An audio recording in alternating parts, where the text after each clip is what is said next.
And we're back with another episode of the Lakers Fast Break podcast. It's Gerald Glassford coming right back at you here from Lakers Fast Break, Pop Culture Cosmos, where we cover the latest news and trends in pop culture each and every week, twice a week, wherever you get your podcasts. Also, as well, Inside Sports, Fantasy Football. Go ahead and check out where it's going to be. NFL Week 9. So go ahead and check out our thoughts on that, plus the latest goings on in the NFL at Inside Sports Fantasy Football. Stone Hansen is here at report_court.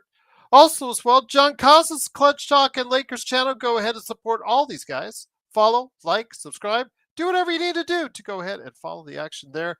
Joe Sorrell will be coming up later on his nightcap. So go ahead and catch Joe then, LakersBall.com and SimBlaze with Y.com.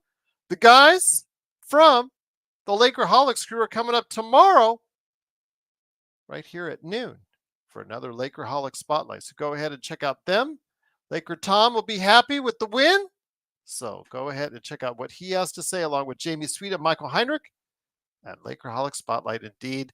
Hoping, and speaking of Lakerholics, I'm hoping to get L Rob on here as well. I know it's a East Coast early game, so more people can join us. It's always a great thing. Also, as well, of course, Lakers in 5, Empire Jeff TV, Daniel Berry Sports Highlights, Yo, John McCallion channel. All these great channels, please like and subscribe. Also, the Legends channel, he was on for our pregame. Please support all these great places. Like and subscribe today to get the latest notifications on when you go live on the air with the latest Lakers Fast Break podcast. And also, as well, don't forget to become a member today. It's just $2.99 a month. Get inside stuff that we send to you first and foremost, plus also knowledge when we go on the air with some of our latest and greatest shows. Plus, also as well, you get emojis, badges, and also big shout outs from all of us right here at the Lakers Fast Break podcast. Well, the Lakers came into tonight a little bit of a downer. Lost the past 2 games. Didn't look good so far as for a start for the 5-game road trip, but a trip to the Great White North is just exactly the elixir that the Lakers needed. And they started off strong, got up to a 20-point plus lead. The half looked really good as they had scored 76 points in that first half, and things were looking real sweet, but they didn't come out with the same energy in the third quarter. They got outscored 37-23. Didn't look too good. I can think they were 1 of 10 to start the fourth quarter, but a couple of threes by Rui Hachimura snapped things back into place, and the Lakers got back up to double digits. And even though they kind of gave up a good portion of that lead late, they still held off the Raptors 131-125 behind. Anthony Davis, 38 points, 12 rebounds, 3 steals, and 2 block shots. LeBron James, 27 points, 10 assists, 6 rebounds. Austin Reaves, 20 points, and also 6 assists. And, of course, D'Angelo Russell with 19 and 6 as well. The bench, not great still. I guess it combined, 18 points? Still need to work on that. But, again, the Lakers get the victory. Of course, a good thing for us, 131-125. And here we go. Got a full lineup as far as great panelists for you today. I'm really excited for that. And again, Joe is coming on for the nightcap later on tonight.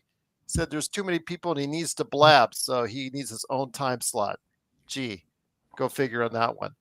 It is, of course, well, when you have as big an ego as he does, what do you expect? First man up, first man here is, of course, the man behind at report_court. He was part of our playback.tv/Lakers Fast Break live simulcast coverage. It is Stone Hansen. Stone, great to have you here, my friend. Always looking forward to hearing your thoughts along with L. Rob and John's. So, a good victory for the Lakers today. Kind of did effort-wise, kind of what most teams do in the second half once they get up to a big early lead. But it was enough to close out the game with the win.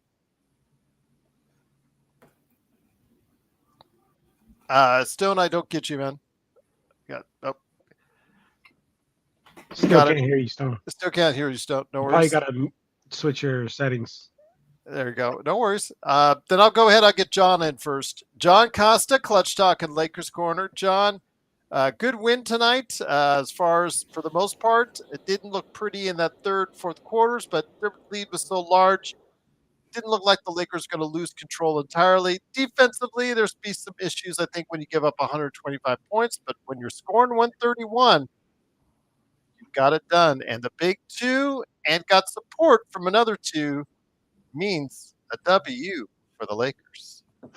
Gerald, I didn't know you were a rapper on the low. Oh, Okay, I like the rhyme scheme. hold on, John. I'm sorry to interrupt. One thing, breaking news. Shut up, Joe, in the chat. The best Lakers chat that's out there. Lakers fast break. Well, if you weren't on playback, you didn't see that Joe and Gerald have been going at it, so that's why we get that, man. But to talk Don't about we the game, always? yes, you guys are always going at it. But look, to talk about the game, I'm sure L. Rob and Stone have a lot to get into as well. So I won't take up too much time. But the biggest thing I'll say is like, man, talk about a game with a tale of two halves.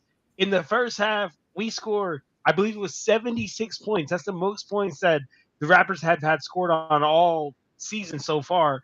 And then we start the third quarter and the fourth quarter. The third quarter we started 1 of 6, and the fourth quarter we started 1 of 10. Talk about a tale of two halves. To me, that just shows that we don't have that. I mean, we knew we weren't champions, but I feel like when you see champions, when you see a team like the Celtics, they keep their foot on their necks the whole time from beginning to end until that buzzer sounds. They keep their foot on their necks, and we couldn't do that tonight. But hey, a win is a win. It got real ugly at the end. I'm upset that our 22-point lead dwindled down to, I believe the least it was 6. Yeah. I'm very upset that we let it dwindle down to that. But hey, man, look, a win is a win, and all I'm looking for is a W tonight, man. So mistakes, and let's go ahead and get it done. Let's get it done. Indeed, absolutely. So hopefully they can take this momentum from today's victory and ride it into where L. Rob is going to be at come Monday. But we'll talk to him in just a second. But also, Stone Hansen, have we got you back on now, my friend? I don't know. Can you hear me? Yes, I can hear you loud and clear, man. Loud and clear. Perfect. Yeah, I think this is a well executed game in the first half. I thought the second half. I mean, we did what we ran what we needed to. We just didn't hit shots, and we played with low energy in the third quarter. I thought the fourth quarter we played fine, but at that point it was made too close in the third. Had they played throughout the third, I think we could have rested our stars a bit more. But it is what it is. It's not that big of a deal for the fifth game into the season. I think my biggest takeaway from this game was the fact that I think we just need really badly a third center on this team. And not necessarily to start along AD, but because Jackson Hayes, I thought, plays well, but he plays with so much energy that he gasses himself out really quickly. He doesn't pace himself throughout the game. So to be able to give him a bit more rest, and not to even mention, if any sort of injury were to occur, which hopefully doesn't, but just for more insurance there. I think at third center is really needs to be a priority for this team. And again, not even necessarily to play alongside AD as a starter, but just somebody that can soak up some more minutes for them. But I thought overall this was a pretty good game. Obviously, we saw extended minutes for some bench guys with Reaves at the end of the second quarter, but I thought overall this was a pretty good game. I think that I really like the sets that JJ runs. He runs horns, inverted horns, double drags, a lot of sort of plays that are simplistic, yet with the roster we have, you can run them in a variety of different ways. So I think that we're doing a much better job this season of getting our guys open for shots rather than hoping they cut or things like that. We're actually have them move around more, and we're getting them open shots. So it's a matter of hitting them when their numbers called upon. And I think we did a pretty good job of that tonight. We just got sloppy in the third quarter. Do want to ask you before I hit it over to L. Rob, that's something I wanted to ask you. The past couple games before in their losses, they reverted back to ISO, a lot of things that we didn't like to see that we saw much of last season. The ball movement was much better tonight, and I think that, like you said, it was a key for tonight's game and how they scored 131 on the board. Yeah, I think that's just kind of how you have to play basketball nowadays. I think the more you move the ball in a efficient manner, the better looks you're going to get, and that results in keeping yourself in a better situation to win the game. So I think the Lakers, JJ has the capabilities. He showed it tonight, and he's shown it in other games as well, that you can run things. We have plays out of timeouts. We have plays for out of bounds plays. So there's things we could run. A lot of the plays we're running are not overly complex, but because we have bigs that can pass, we have with AD, we have guards that can play tough inside with Reaves. We can run some variations of different things, inverted horns. We could run, Spanish pick and rolls. There's a lot of different things we could run with this team. So even though it's not overly complex, there's a lot of different variations of things we can do. And I think when you do that with this team, we're going to get better results than if you were to just simply play ISO. Once again, it is the Lakers Fast Break. It is Stone Hansen, John Costa, and me, Gerald Glassford. Thanks so much again for watching this thing. Truly appreciate it. The Lakers do win 131 to 125, going 1-2 on the road, and also as well, they're now 4-2 on the season. But also here today is a good man indeed. He is our man in the Detroit basketball area. He will be at the Detroit game on Monday. So if you're around there, you're heading to the game. Watch the Lakers, give him a shout out. It is the Michigan State Spartan indeed as well. It is L. Rob. L. Rob, great to have you here. Your Lions are kicking some major butt. I will say that as a guy who takes care of a fantasy football show. It's greatly nice to see that the Lions are now become a powerhouse in the NFL once again. But your thoughts on today's game? So nice to see that Austin Reaves, who got a scare in the first half when he tweaked his ankle. People were kind of worried, like, oh, he's going to be out for weeks. He's going to like Steph Curry, yada, yada, yada. Well, he came back in the second half. I'm hoping that it's not going to just blow up overnight, like sometimes those sprained ankles do, and that he was just trying to keep it loose and warm. That'll be okay for Monday's game. Your thoughts, though, on today's game? Again, a tale two halves, but the Lakers were so far ahead. Of course, Toronto could never catch up. Hey, Gerald, Stone, John, good to see you guys. Great to have you back, my friend. I hope you don't have J-Mo on your fantasy team. No. That would not be good. No. But yeah, today's game, it's one of those sleepy games where you're playing a team where their best player is injured. You go in, you pretty much know if you show up and just play halfway decent, you should have a comfortable victory. So it's hard to read a whole lot into the game. It's good to see LeBron come out with some energy and some sense of purpose. To me, that's the biggest thing. I kind of watch LeBron and gauge how he comes out and what he brings to the table.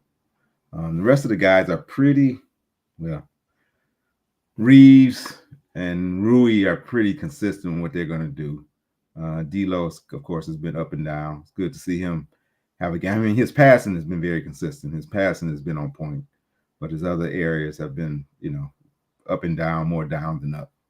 So he was good today. So that was good to see.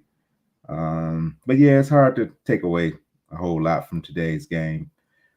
Reaves, it was really good to see him come back in the second half. He's pretty. He bounces back pretty good. He gets some bumps and bruises, but he's usually back faster than whatever they anticipate. I've noticed when he gets an injury. It was good to see AD play a game. I think I only counted him going to the ground on an offensive move maybe twice, maybe 3 times. So that, to me, that was the biggest thing. It's like, AD, play on two feet, bro. Quit going to the hole every time where you're off balance and you're going to fall down. You can't be falling down like you're Dwayne Wade 18 and 20 times a game. You won't make it through a season like that. So be a little less aggressive with some of those moves. Shoot your little pull-up, shoot your little floater. and that's what he did today. So very good win. On to Detroit. Take care of the Pistons. Pistons have a little firepower. They have some players, so hopefully the Lakers won't come in and just think it's an automatic W, because you don't want to get a team like, you got to beat the bad teams.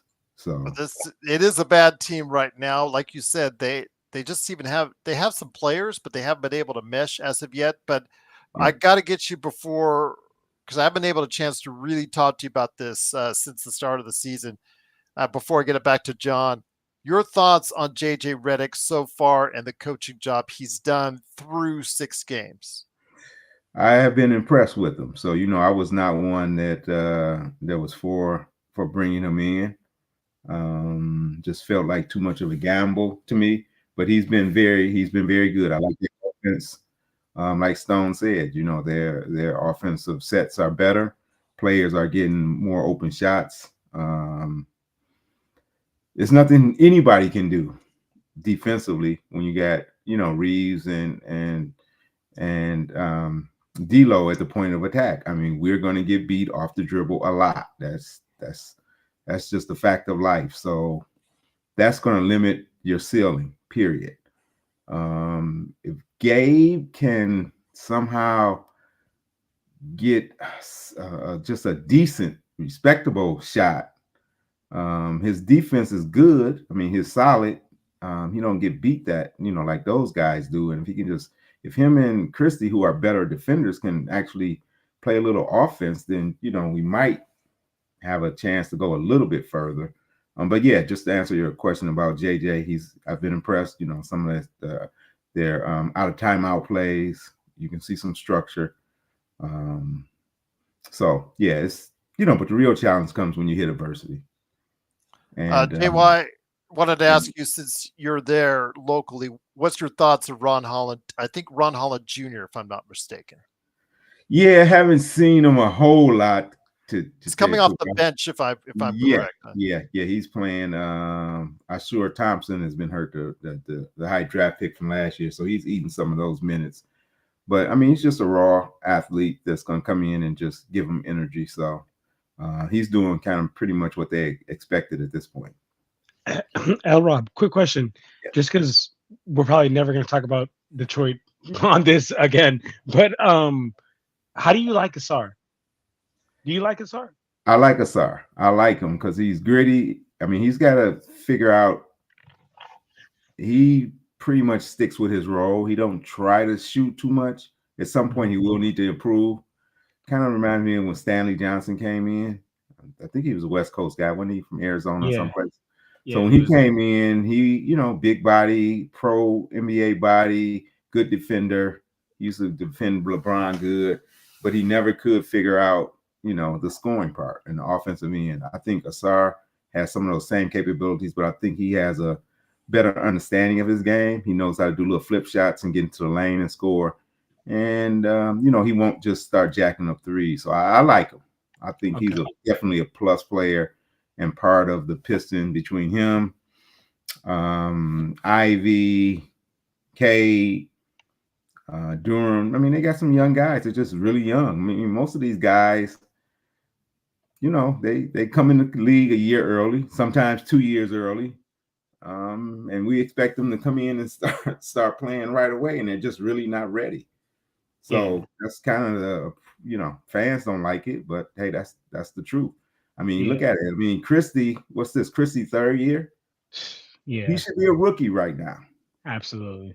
I mean, he was, I watched every Michigan State game, and he, not one time was he ever the best player on the court. And he went to the league and the Lakers drafted him. So, I hear you. I watched Hood. Oh man, goddamn! I mean, he was a better college player, but still, he wasn't ready for the league.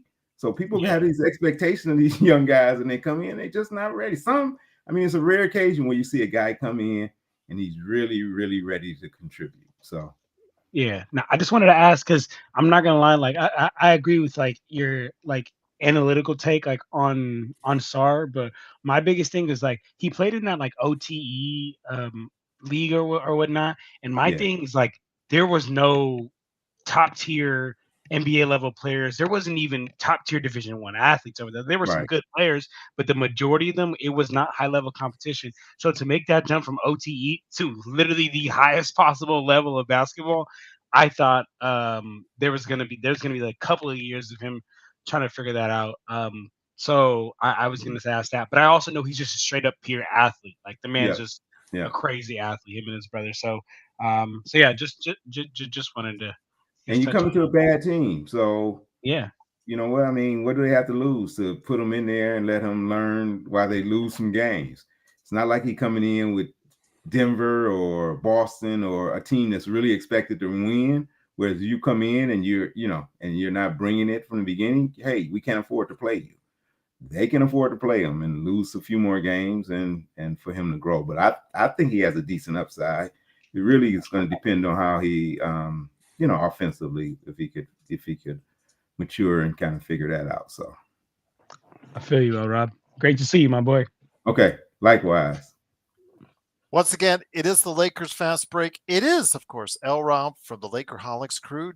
Go ahead and watch the Lakerholics tomorrow at noon. Stone Hansen at report_court. And, of course, John Costa, Clutch Talk and Lakers Corner. Big shout out to those channels. Please like and subscribe. John, reason why the game was so close after the Lakers got out to that big early lead, I think you probably know where I'm heading, is once that bench comes in, it's a concern, my friend. Today, only 18 points, which is actually more than what they normally do on the season. Dalton Connect, 5 points. Gabe Vincent, 2. Jackson Hayes, 4. Max Christie, and as Doobie said, this is his best game of the season, Gerald. And I'm thinking to myself, the guy's got 7 points, and that's the best game he's had all season. He is your sixth man off the bench. Like 5 of 5 for the free throw line. Give him credit there. 5 rebounds. Give him credit there. 7 points, though. He has got to be more aggressive than taking only one shot in the game. All these guys, they've got to find a way to find more offense coming off the bench, John, because Gabe Vincent tonight, 1 of 6. Dalton Connect, 2 of 5. Jackson Hayes and Max Christie, 1 of 1. That, against a good team, probably will not get it done. Probably will not get it done. Definitely will not get it done, Gerald. Absolutely will not get it done. And to the point of Max Christie, this is his best game. And you know what else it is? It's his first game. And all you analytical junkies out there that love the plus minus, right? Correct me if I'm wrong, but I'm pretty sure it's his first game that he's had a positive in the plus minus category, which Yes. is terrible. But he's not trying to hate on. I mean, I'm not trying to hate on the guy, but he's just not a good basketball player to what we need. So yes, absolutely, this 7-point game is the best thing. Is the best game we've seen from him. And you know what's crazy, guys? We're saying that the best game we've seen from him is a game where he took one shot. Like, what does that tell you about the player? Like, what does that tell you? And this is what I try to tell people, man, about Max Christie. The best game we've seen all season, the game where he took one shot, man. And you know what? Even sucks even more as a Lakers fan is that right now, until Dalton Connect gets deemed the next bench guy, which I think he should have been deemed that, or unless Gabe Vincent turns up and becomes Miami Gabe Vincent, he's kind of what we're relying on. He's kind of what we're relying on off the bench, and so I say all this to say, Gerald, man, we're screwed, and yeah, it'll get it done against the freaking Toronto Raptors that are 1-4, we're now 1-5, but this won't get us done. Stone in playback said he projects us to be a first round exit. I don't even think we get there. If we're relying on our starting lineup in this bench, I don't know if we get there, guys. I don't know if we can get through a play-in team depending on what it is. I'm gonna be honest. So that's where I'm at with it, Gerald. Stone, let me before we go. Rodell, Cam Christie, I don't know. We don't have a good gauge on Cam Christie because I think he's playing at the G League team for the Clippers right now. He wasn't even listed on the team's roster for last night, active roster for last night. So I'm assuming he, like many of the other players, like for instance JHS, Maxwell Lewis, are playing at the G League level right now. But Stone, getting it back to you right now, when it comes down to the Lakers, again, they got to take this momentum, got to swing it by a team that they should defeat in Detroit, a team that hasn't been successful so far this season, and go into Memphis, your town, your neck of the woods right there. We go from L. Rob's area, we go to Stone's area. So it's funny how that works. But after that, again, Memphis, I am concerned though, if Ja and Pippen, their quickness, that's one of the things I think the Lakers have a hard time dealing with on the defensive end so far from what I've seen this season, Stone. Yeah, and like El Rob said, like I mean, you could have prime Phil Jackson as your coach. It's not going to change how we play defensively at the point of attack. We're the reason we get beat at the point of attack isn't that they're necessarily bad at reading things defensively. They're just both very bad athletes. That's it's just the bottom line of it. And when you have two poor athletes against two great, I mean, Ja especially an elite athlete, he's going to have a big game most likely. So I think the way to counter that is, you know, make sure that you have help side rim protectors in positioning. And I want to put Rui and Hayes and AD in positions where they can come in from the side and affect shots. You want to maybe try and do some like traps where you have a L shape around the primary ball handler and you make it tough for him to pass out. Things like that, because you're not going to beat him at the top. It's just not going to happen. But the next stretch of games, I think, are all very winnable. Pistons should be pretty winnable. They've lost a lot of games, but they've been in the games that they've lost down to the fourth quarter. But we should still beat them. Memphis, it doesn't have Bane. They don't have Smart. It's pretty winnable. We play the Raptors again, so these are all, you know, very winnable games. We have just better talent overall, at least in our starting five, than these teams coming into these games. So we should win them all. You know, and we might go into a game taking it for granted, and eventually you find yourself, you know, scrapping at the fourth quarter because you didn't take them seriously enough. But I think if you can really focus and hone in on these games, that we should come out of this next stretch 5-0, I think, and you start looking good this season. You want to make sure you, like El Rob said, you're taking care of these bad teams. I think this is a team that is going to struggle against a lot of the top tier teams. So if you have the opportunities, you got to take them. And I think, especially in the beginning of the season, a lot of teams end up sort of taking it for granted and not really looking, you know, towards these are must-win games. And I think the Lakers have the opportunity to take advantage of that and get out to an early lead, where hopefully they're not struggling at the final 10 games to try and make the play-in as a 10th seed. So take care of business early, and then you won't have to struggle so much at the end of the season to get those last couple wins. Because L. Rob, if they do finish their business, as Stone said, and take care of these teams that, Memphis, we don't know how good Memphis is going to be. I mean, when they have all their players back, they are very close or similar to the team that they had that, you know, went to second place in the Western Conference 2 seasons ago. So we don't know exactly how good they're going to be, but these are all very winnable games. And if they come back 6-2, I'd say that's a pretty darn good start for the Los Angeles Lakers, L. Rob. I would agree. Absolutely. 6-2. Yeah, all day. That would be a good start. The Memphis game on coming back, yes. The Memphis game. They play Memphis twice in the next week. Yeah, so the Memphis road game. I mean, the Lakers, based on what we've seen on the road, every road game is going to be tough, right? They lost they played tough in Phoenix. Yeah, blew out in Cleveland. today against a glorified G League team. Well, I shouldn't say that. I mean, Bear's a player and Pirtle's a player. I mean, so they have a few players, but still, I mean, undermanned team though.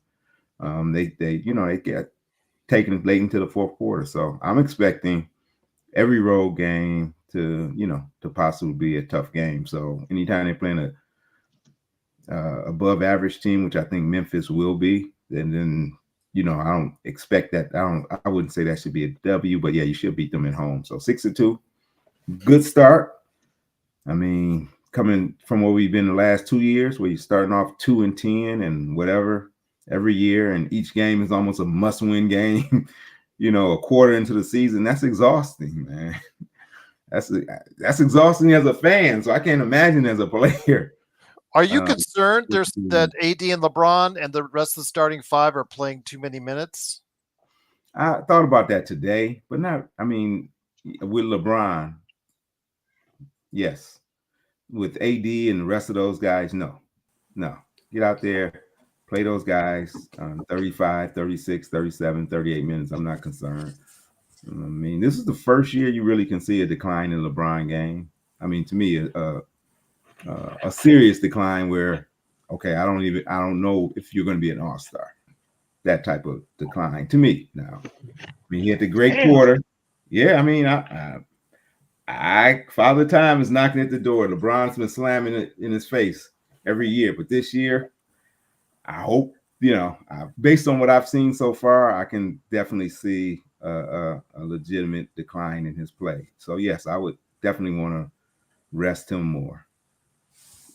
The other thing is, can you win these games if you're not playing your starters 35 plus minutes a game? No. We talked about earlier how bad our bench is. I think you kind of have to play these guys this level of minutes throughout the season to have some sort of competitive record at the end of the year. I don't think you are able to play a lot of these bench guys more than 12 or 15 minutes a night. So it makes it difficult, and you're setting them up in a way that it's going to be tough for them and going into the playoffs if we get there. But yeah, I don't really see another option as to how we win these games consistently otherwise. I mean, he's played 36 minutes tonight, just to give everybody a reference. Sean, I know you said 10 assists and 0 turnovers. He didn't play too many minutes tonight. Well, he's the only one that knows whether or not he played too many minutes. But L. Rob is right. He is not. I mean, Father Time is knocking on the door. He's averaging 21, 6, and 6. Although, again, if you ask me, has any other 39-year-old ever averaged 21, 6, and 6? So, yeah, I mean, it goes without saying. But yeah, playing that 39-year-old and AD at 31, constantly 36, 38 minutes. I mean, it's fine now in game number 6. I mean, is it fine? Or game number 5 or whatever? But is it going to be fine in game 25, game 35, and game 45, L. Rob? Yeah, so I guess I should put some context to that because, I mean, LeBron, the bar has been so high. So him coming down a significant step is still a good player. Still maybe a very, I mean, on some nights, a very good player, but it's still a significant step down. What is he? I mean, like you say, he's at 21, 6, and 6 right now.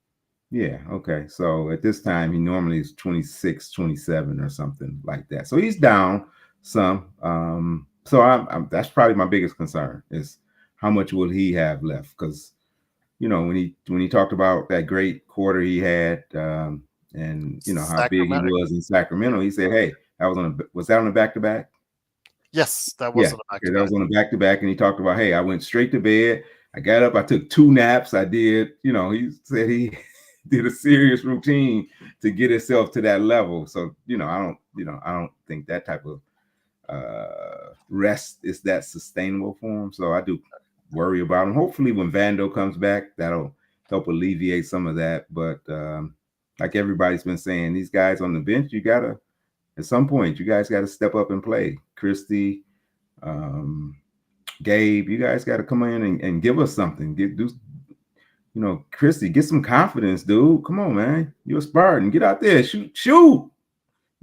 What's the worst thing that can happen? You can miss and quit going to the hole, jumping off of 2 legs like you're gonna dunk on somebody. You're not Neek. Shoot you a jumper. Shoot you a little pull up. Quick going all the way to the rack. I hate to see that. He's got to play smarter.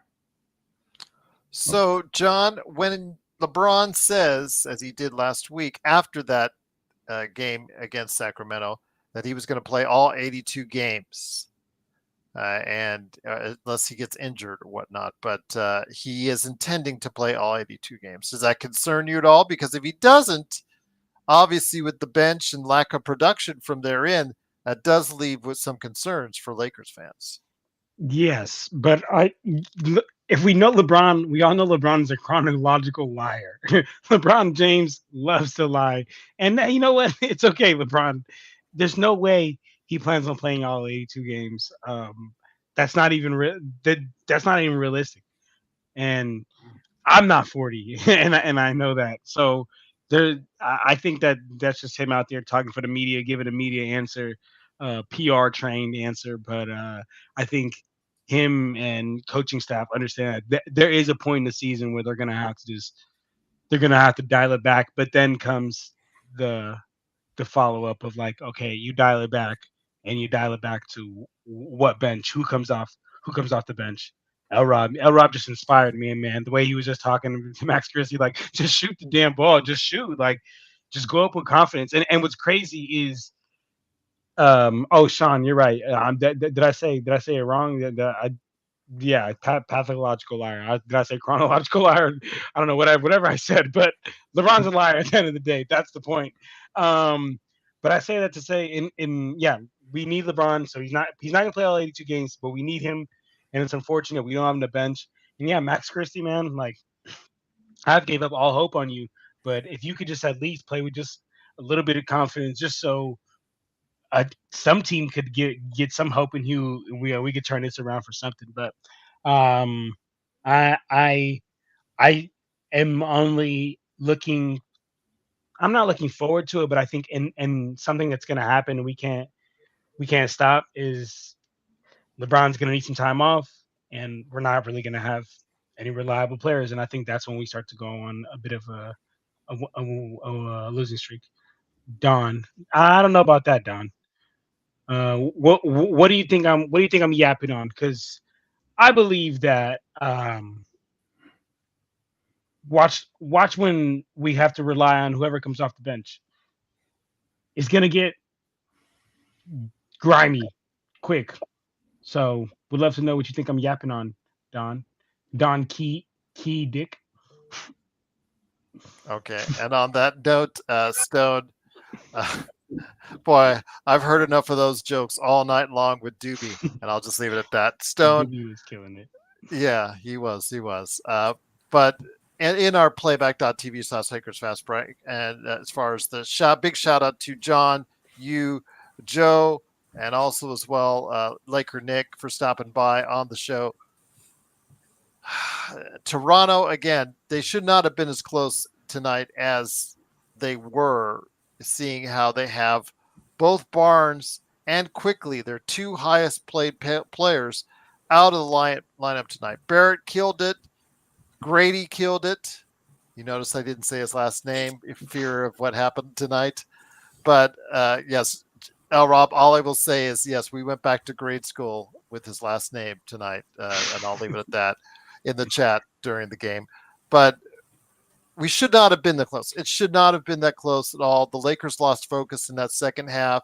Again, we get the win. That's great. But what do you think JJ is telling them in the locker room so that they can go ahead and straighten out to make sure they don't do the same thing again at what is potentially a trap game when they see L. Rob on Monday? I have no idea what JJ's saying, but what I would say is to learn a lesson from tonight's second half and apply it to the incoming games of teams that we perceive to have much lesser talent than us.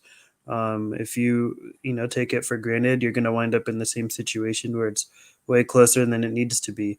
So go in there with the same mindset of it as if they were playing the Celtics. This is an NBA team, and you need to treat them as such and do what you can to play your best. And I think if you're taking nights off, then you're setting yourself up for situations you don't need to be in. But yeah, I mean, I think I'm not overly concerned about what happened tonight. It's the 6th game into the season.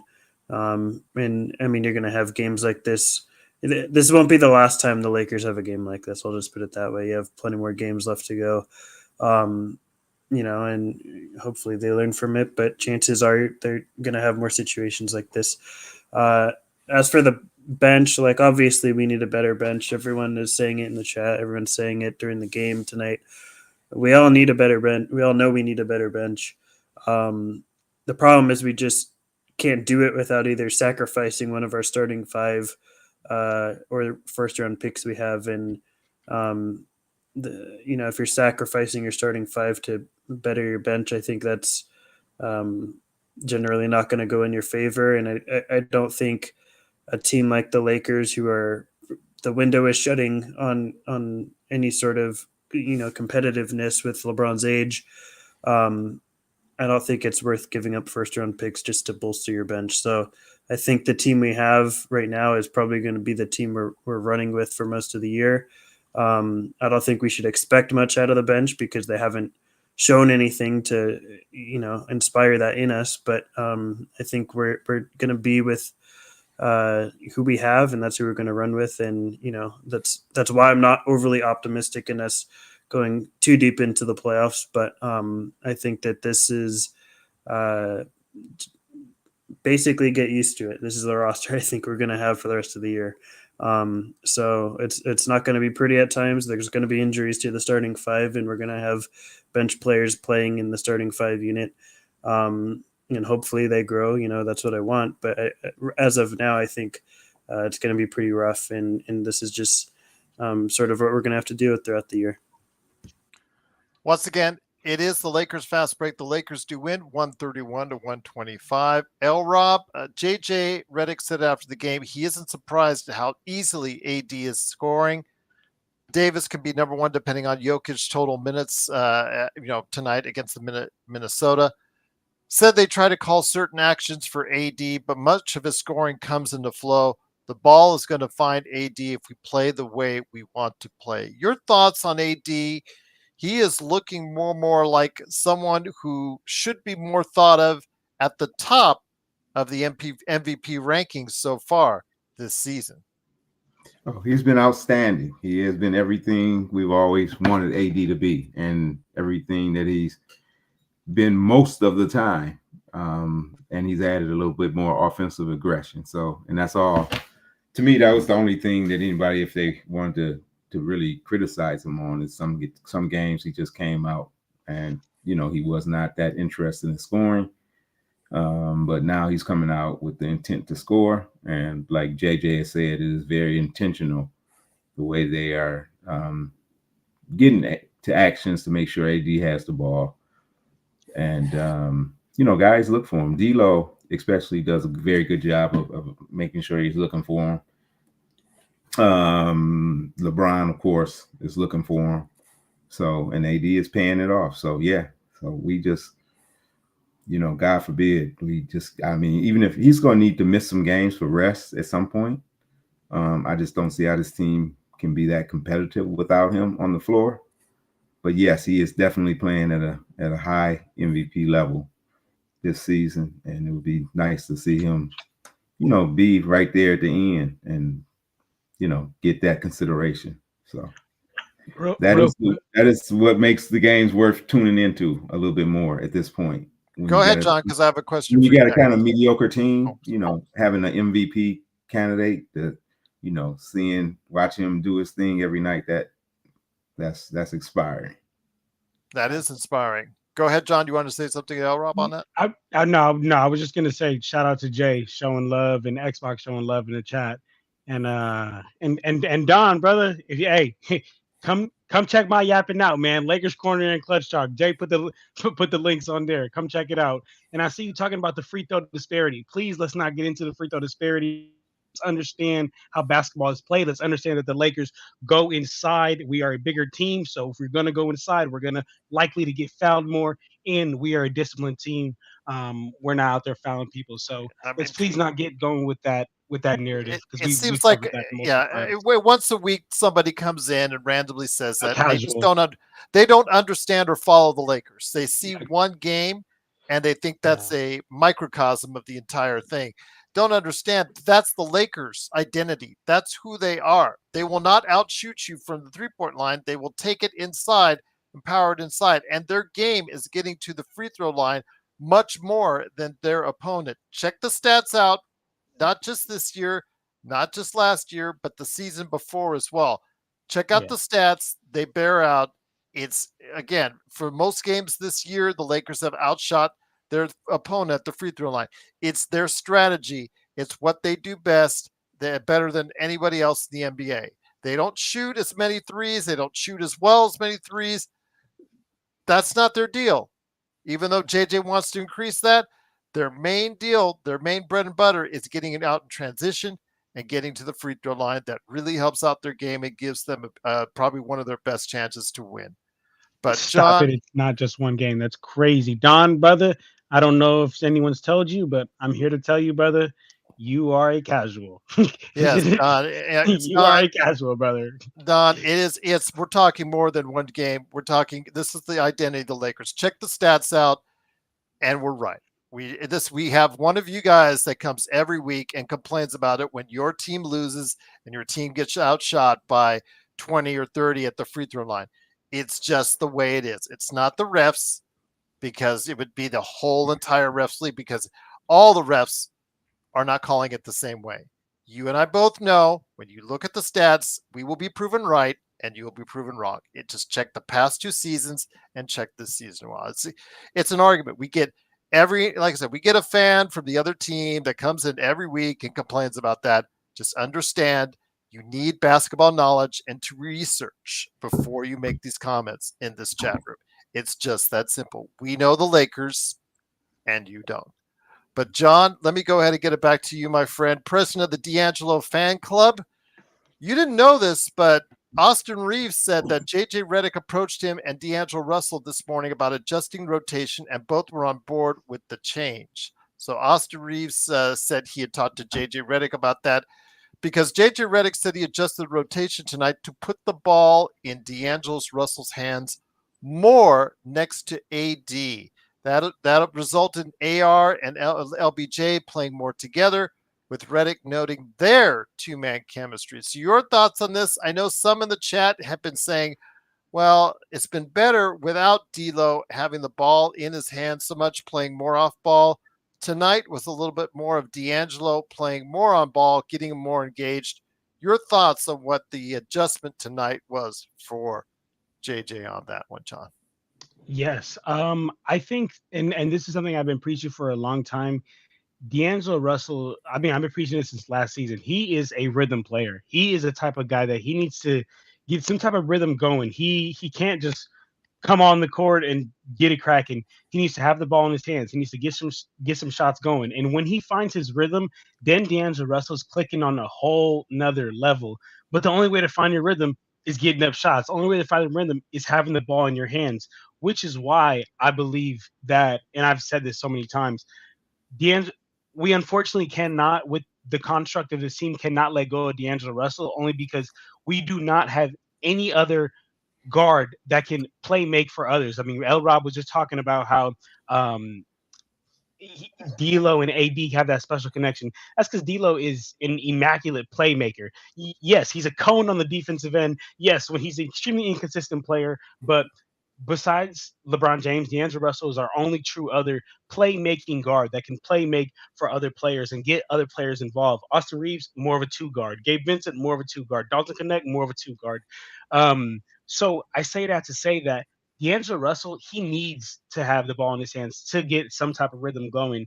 It's an unfortunate situation, but it's where we're at, right? It's the reality we have to deal with. It's either ask a man that's about to be 40 years old in December 25th to have the ball in his hands for 82 games in regular season and then do it in the playoffs, which is an unrealistic ask, or ask D'Angelo Russell to do this in the 82 game season and then have LeBron take over all playmaking responsibilities come playoffs. So I say this to say if JJ Redick's plan is bring D'Lo more on ball, hey, I say bring it. I say bring it. It's gonna come with its peaks and valleys. Let's get this figured out now. But let's get D'Lo some rhythm here because he is a rhythm player. Parade on Figueroa. Just thank you so much. When you get a chance, just do a little rewind because I asked El Rob his thoughts on JJ Redick because he hadn't been on in a while. He is really, I guess, well, I don't want to speak for you, El Rob. You go ahead and touch on it real quick when I get to you, my friend. Stone, John, myself, I think we're all more positive now that we've seen some games under the books. And Stone, you know what? That's what I'll go to. I got about 10 minutes left before we turn it over Joe on the nightcap. Stone, thoughts on JJ Redick? I mean, you have been on in a few days, so you've got a little bit of sample of work. He looks like he is making changes, making adjustments both on and during the game and on off days. He is studying. I mean, Baron Davis caught him at the car wash studying, defensive sets for Sacramento at the time. He is putting in the work. So I am giving him the respect. I was not on board. I wanted to see what was out there. El Rob, same thing. We wanted to see first what he would be like out there before we made an opinion. We're not Tom calling him the next Pat Riley before game one started on the season. Of course, that's Laker Tom for you. But be that as it may, Stone, how has JJ Redick done so far in your eyes? I think he's been a pretty good, first year head coach. I was fairly indifferent on the hiring. I'm pretty indifferent on any head coach hiring because I feel like you need a good 25, 30 game sample size to really know if they're a good coach or not. And I think that it's difficult to make that judgment before you've seen what they can do. To me, prior experience doesn't matter at all. We saw Darvin Ham with 12 years of coaching experience in the NBA. It didn't get us anywhere. And I think JJ's done a better job having no prior experience in his, the first 6 games in comparison. That said, I'm still fairly indifferent. I don't want to be too definitive yet on my assumptions of him, but I think that he's definitely got a simplistic yet effective coaching scheme. I think he's, like I said, he's running a lot of double drags, horns, inverted horns seem to be the primary sets that he's running. Sometimes he'll run Spanish pick and rolls or double drags. But I think that he's got a lot of sets that are, he's got maybe 5 or 6 sets and all of them are fairly, entry level. Most people know what these sets are, but he's using them in a way where he's using players in different things. So if he's running a horn set, he's not always having LeBron and AD as the 2 screeners. Sometimes he'll have the 2 guards as screeners. He mixes things up because when you do that, you get different outcomes. You're not having the same outcome every time when you're running the same play. So I think by using different players in different ways within those sets, he's able to get more diversity in terms of the result and effectiveness. And I think that's a good thing. So, and, it's his first year and first, not even 10 games. So as the season goes on and as his career goes on, I think that the number of sets he introduces within the offense will expand and the ways that he uses will expand as well. I like that a lot of the sets that he's running out of timeouts and out of bounds plays, I think, are really solid. And we're getting good looks. We're not always executing them, but I think we're getting pretty open looks on most of our out of timeout and out of bounds plays. Defensively, like Al Rob said, there's only so much you can do with 2 guys that are poorly equipped at the point of attack. But I think guys are just in better positions overall to succeed. They're not always succeeding, but they're in better positions to do that on defense. And I think that's a big difference. Whereas last couple of years, I felt like a lot of guys, you'd see them during the game and they're asking each other, where are you supposed to be on the court? They didn't really have a good sense of, who's got this guy? Where am I supposed to be? And I feel like now every time coming down the court, guys know where they're supposed to be. Now, whether they execute what they're supposed to do is a different story, but they always know where they need to be. And I think that's a big factor in terms of our success rate at this point early on in the season. So it's not going to be perfect because we don't have the personnel to make it perfect, but I think we have the capability to show more effectiveness on both ends of the court with just how we're being coached. So the last word as far as analysis before I turn over to Stone and John is about how to get a hold of them on their respective YouTube or Twitter handles. Rob, I give it to you, my friend. 6 games. Lakers are 4-2, off to a pretty good start. Things are or can look pretty good with what's in front of them.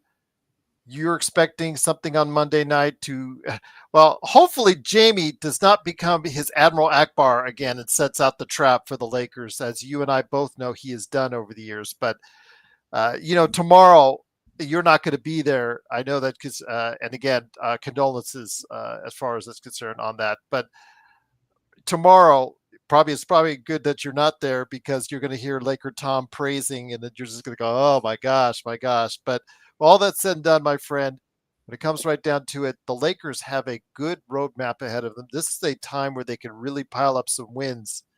What do you think they need to do to keep getting it done? Yeah. So first, let me just push back just a little bit because what you do on the court and your final record and how far you go, that matters. And the Lakers did go to the Western Conference 2 years ago. So as much as people want to criticize Darvin, he maximized that team's talent. That team got as far as they possibly could get. Short of maybe, D'Lo playing respectable in that series. Who knows? That probably could have been a decent, even more competitive series. So we just almost whitewashed that and combined his seasons all into one. And I don't think that's fair. So, but having said that, JJ has a wonderful opportunity. The team believes. They're playing good. They're like Stone said, they seem to be all in the right positions and they're all buying in. So that's all you can really expect as a coach. They're paying attention. They're pretty much executing. Shots sometimes are going to fall. Guys are going to sometimes get beat, but they're pretty much executing what he's demanding of them. So far, so good. What I'm expecting is for the Lakers to close out this this road trip with 2 W's, come back 6-2. Where they got 3 straight at home. You need to win your home games, but even if they stumble one of those games, they're 8-3. And then you can, look at the next chunk of games and set your expectations based on that. So as long as AD is healthy, as long as AD is rolling, the Lakers, they got a puncher's chance against most teams. I mean, the elite of the elite, the Bostons, that's just a different, that's a different level when you got all 5 guys who can defend and all 5 guys who can score. It's just, Lakers don't match up with a team like that. I mean, sure, you can match up with them for one game, but not realistically over the course of a series. Once again, it is the Lakers Fast Break. It is Rob from the Lakerholics crew, Stone Hansen at @report_court on Twitter, and of course, John Costa, Clutch Talk and Lakers Corner. But before we head on out, Joe Soro, who's going to be hosting the nightcap here in just a couple of minutes. He's got some words he wanted to say to you guys before the major plugs come in and we head on out. Oh, I'm still Danzig here. I got to change it. Yeah, that's what I was going to tell you. I was trying hold on. I was trying to fix it while you were off camera there. Sorry, hold on. Let me get it. Hold on. To let everybody know that wasn't watching our show last night, you should turn it back. Joe did dress up as Danzig, the former rock star. Yes, last night. So yes, he did have the hair. Just to let everybody know. Yes. I'll go into this again. I don't know if anybody else is going to come onto the show. You're welcome, but I was coming on to say something, and then L. Rob said something that I have to comment to as well. There's been a positive here this first 6 games that not a lot of people are talking about, and that is LeBron's usage rate. Normally, advanced stats make me cringe, but there are a few that sneak in there that make sense. And a lot of it is still an eyeball view of being able to know. His usage rate in the first 6 games, even though he's averaging almost 34 minutes a game, which actually isn't too bad. I think it might have gone up tonight because he played 36, I believe. So let's just say 34, 35 minutes. This is the second lowest usage rate that he's been at in his career. And it's a hair below, or I should say a hair over his rookie year. I'm putting a positiveness, and I'm putting some kind of positive in this, and that there is something going on, and this is going to tail into L. Rob's comment about Darvin Ham. This is the difference between a schlepper like Darvin Ham and what's looking like JJ Redick. Just that stat, and being able to still have a LeBron James that's productive, yet, and it's actually helping winning. Because what were they last year, the first 6 games? Or were they 2-4, 1-5 actually? Yeah, they got out of the gates very slow. So again, I don't know if you have a relationship there, or if there's something close there, L. Rob, that or you're just a nice guy, and I totally get it. But Darvin Ham was an absolute disaster, and I'm not going to use the Western Conference Finals trip as a barometer to who he is and what he is. The bottom line is, he said one comment that turned me off forever, and that is, Laker fans hold on to regular season games too much. And I'm repeating myself here because Elro hadn't been on the show in a while, so I'm going to repeat it again. And it was a slap in the face, considering the fact that they put themselves in a shitty position last year because of that mentality. Had they given a shit for about 4 or 5 more games, they probably would have been a 4 seed. Actually, it was 5 games. If they had given a shit for 5 of those games and won them, they would have been the 4 seed. And God knows what happened after that. So with that, I didn't have any idea what JJ Redick was going to be. I didn't have anything necessarily too negative. Mine was more ventured into the fact that Rob Pelinka sat on both of his thumbs all summer and didn't do shit. But JJ Redick, I had nothing to play off of. He's never been an assistant coach in the NBA. He's never picked up a videotape in the NBA. He's never done anything in the NBA other than being a color commentator. So he has, I wouldn't say surprised, because there's nothing to surprise. It seems like it's looking like in the first month here, factoring in the preseason as well, that he seems to know what he wants to do, and the guys are executing it. And more importantly, is he probably knows his depth sucks, and he's figured out a way to get this thing going as well as it can, and not taxing LeBron, who's getting taxed in a good way. And AD is much younger, so it's okay. Still in his prime, and that's AD. And even with AD and his usage up, he's still not anywhere near the top 20, I don't think. I think he's like 31. So there is a lot of positiveness in what's going on with ball movement, which is something Darvin Ham knew less about than I know, I guess, astronomy. And those little things have shifted in a way where now you have a team that's actually winning out the gate, and they have played some pretty good teams, folks. They always lost to Sacramento.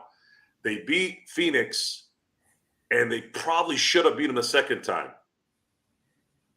It is what it is. You're going to lose some of these games. And then, of course, they beat Minnesota to start the year. And then, getting beat up by the Cavs isn't something we can hang our head down too much on. A team is looking like it's going up another level, and Mr. Mitchell is apparently wanting to win an MVP now. So, we're all going to have to see them one more time. So, and that'll be at home. But right now, this is night and day. It is night and day in terms of what this guy's been able to pull the first 6 games. The only issue that's still there, though, is they still need at least 2 more guys on this roster to have any shot of getting lucky and competing for a title. Rob, before I get it back to Stone and John to go ahead and plug their respective outlets, any last thoughts on what Joe said to elaborate on before we head on out? No, I mean, it's hard to take issue with most of everything Joe said. I mean, regular season counts. The only thing is you cannot disqualify a Western Conference appearance. It is what it is. You are what your record says you are, and you are what you accomplished. So that was an accomplishment. So you can't just say, okay, well, except for that, or I don't count that. That counts. So, but other than that, everything else. But Darvin's gone. I mean, that's over with. I don't want to relitigate his case. He had his opportunity. He didn't succeed enough. And now it's JJ's turn to bat. So far, so good. Long way to go. Long way to go. I'm rooting for him. I like what I see so far. And you know, we'll see. He's still learning the team. So it's really hard to tell. He's still learning his guy. So I'm sure there'll be some things that he can, you know, he'll learn after, you know, being with D'Lo and Christie and Gabe and, you know, and Rui and those guys all this time. He's going to come up with some things that I hope unlock some of their games a little bit better.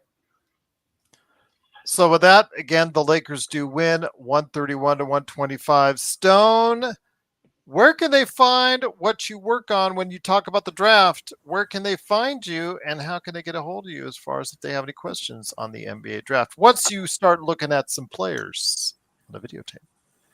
Yeah, I'm currently on a little bit of a hiatus, but when I get back to it at some point, at report_court is pretty much where you could find anything I have to say about basketball in general, but more specifically the NBA draft. So if you have any interest in any words I blabber about, you can check me out there. All right. That is at report_court on Twitter. And last but certainly not least, John, great to have you here as well, my friend. You got two great channels to talk about. One is back fresh out of YouTube jail. Please let us know what you're doing right now on Lakers Corner and Clutch Talk. Yes. I have two channels y'all can check me out at. I got Lakers Corner, that's on YouTube. Dropping Laker game recaps. We'll do some detailed film breakdowns. We got a little bit of just all type of Laker news, and then we got Clutch Talk, which is an NBA talk show. Drop 2 episodes per week, one on Sunday recapping the week of the NBA, and then one on Wednesday. And Jay, yes, appreciate you for putting the links. And Jay, to answer your question, I will be starting to get my streams going on that channel as well too. It's just because being a father, working, and trying to run these 2 channels makes it very hard to find some time during the week. But I will find some time during the week to get some consistent streams going on those 2 channels. I just love coming on here. I love talking hoops with you guys. And then last thing that I do want to say to Sean said, anyone who decided before game 1 that JJ would be a great coach was smoking hopamine. I think that's what you're saying, right? But I just want to say this, guys, because I have to give myself all the credit in the world. I never said he was going to be an outstanding coach because, like I said, we had never seen. He never even coached a second grade AAU team. But what I did say, and you can go on my Lakers Corner page, and I dropped a video about JJ Redick, is I said, I think he's going to be a good coach in this league for these reasons. He understands X's and O's because I've been listening to this man since 2018, before Mind the Game, before the old man of the 3, when it was just simply JJ Redick and Tommy Alter. So I know he had that. He's been a 15-year NBA vet. He's respected by players. Nowadays, coaching isn't I'm going to be feared. I'm going to be respected. They're listening to me because they respect me, because they know I can talk that talk and I can walk that walk. JJ did that, and he had the ability to connect with players. I said that those 3 reasons were going to be the reasons that he was going to be a good coach, and lo and behold, those 3 reasons are exact reasons that he's a great coach so far. So, damn, John, that was good. I'm going to give myself some credit. That was when you were dropping knowledge on the bubble championship, man. You were slaying everybody there. That was good. If you want more of that, check out Lakers Corner. Anybody got a problem with John, they got to come through us too. Straight up. Still want to talk to your neighbor, my friend. He is like hiding. He's running. He's running. He's running. I swear to God, he's running. It's the craziest thing. I told him Joe wants to talk, and he hasn't talked to me since then. What you got to do is here's what you got to do. You don't need to put real coffee in the cup, but try to time it where when he leaves the house, you just stare at him while you're drinking coffee. I'm on balcony. Yeah, just like, sup? Just fuck with him. You got scared. I've done that a few times to my friends. Just like randomly, a few of them live near me, and when something like that happens, I'll just stay in my car. I'll just be staring at them, like just nod them, because I gotta wait anyways. I'm waiting on supplies coming or whatever, so I'll actually drive to their house, and I'll know their schedule. And I just gotta stand up there. It's pretty funny actually. It's probably one of the best things I've ever done, where I'm just trolling the shit out of them. I love it, Joe. So with that, yeah, he needs to come. I want to talk to him. All right. Yes. Tell him Tell him I want to hear him. I want him to tell us that. To give everyone an update, John's neighbor came on a show a couple months back, and he's a denier of the Lakers bubble championship in a nutshell. So, and everybody was the denier of the Dodger championship, and now you can sit on this. See this right here? You sit on it. Yes. And on that note, it is of course the Lakers. Not literally, figuratively, sit on it. I'm going to immediately turn it over to Joe. I'm just going to do the intro for his show right now upcoming, but it is the Lakers winning 131-125. I want to thank L. Rob once again, Stone Hansen once again, and John Costa. Please go ahead, support John Costa, Clutch Talk and Lakers Corner, Stone at report_court, and L. Rob whenever he wants to deal with those three. Well, I like Michael. Michael's really cool. He's from Hawaii. He's just laid back. He has to deal with those guys 365. L. Rob comes every now and then. He has to deal with Jamie and Laker Tom. No. Yeah, that's I don't envy L. Rob. I get every time I host in place of Jamie L. Rob, I don't know if you've been watching, I get yelled at by Laker Tom. It's like I even start off the sentence like respectfully, Tom, and then by the end of the sentence, I get yelled at by Tom. So there you go. It's just, it is the Lakerholics crew. They'll be yelling at each other tomorrow. You know how to poke them. You know how to bring that out of Laker Town. Yeah, I guess I do. I've been doing it for years. L. Rob, will you be on next week's show or the week after? I'm not sure. I'll be on soon though. So okay, I'll keep you guys posted. It's been great seeing everybody.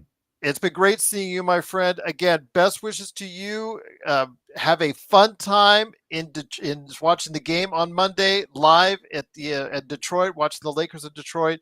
Looking forward to it. It is, of course, the Lakers fast break, but for now, Lakers win 131-125. We now turn it over. Guys, we're going off screen and bringing on Joe Soro right now for the nightcap.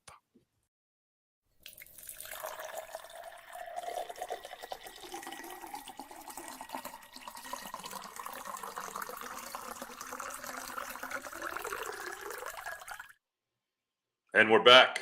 We are back with the Lakers fast break nightcap. You all know who I am. Well, I'll tell you in case this is the first time. My name is Joe Soro. That's my name. I come with a few nicknames, some self-done and some given, some thrown at me.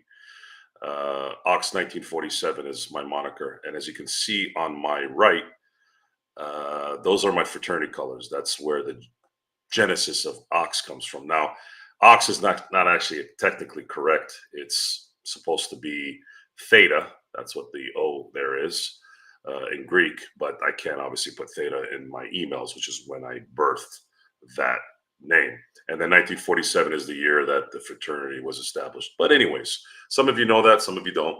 But I want to get back to the game tonight. The Lakers beat the Toronto Raptors 131-125 in a game that was kind of a tale of two halves. The Lakers came out the gate pretty aggressively. They were, I think they won the quarter 43-19. Ended up winning the second quarter as well. They had, I believe, a 25-point lead in the half, going into the half, and then they slowly went downhill from there in the third quarter. Not a surprise. Complacency tends to happen in games like this, and Toronto came back and kind of covered up about 14 points of that, and then they ended up winning the fourth quarter by only 5. Lakers win by 6, and the Lakers now are 4-2 through 6 games, which is a huge improvement from last year. I believe they were 1-5 last year. Anthony Davis had another stellar night. 38 points, 12 rebounds, 3 steals, 2 blocks. Missed only 1 free throw out of 11. Shot really well, 14 of 20 from the field. LeBron James had a really cool stat tonight. He had 27 points, 10 assists, and had absolutely no turnovers. Love seeing that. Anytime you get a 10-0 ratio on assists to turnovers, that's a huge win. That usually means you're going to win the game. Reaves dropped 20. His average is now almost 18 points a game. And I remember we discussed that for this team to improve, we're going to need Austin to probably shoot a little bit better, at least from 3, and probably score a little bit. And so far, he's doing that. So it explains why the 4-2 record is here.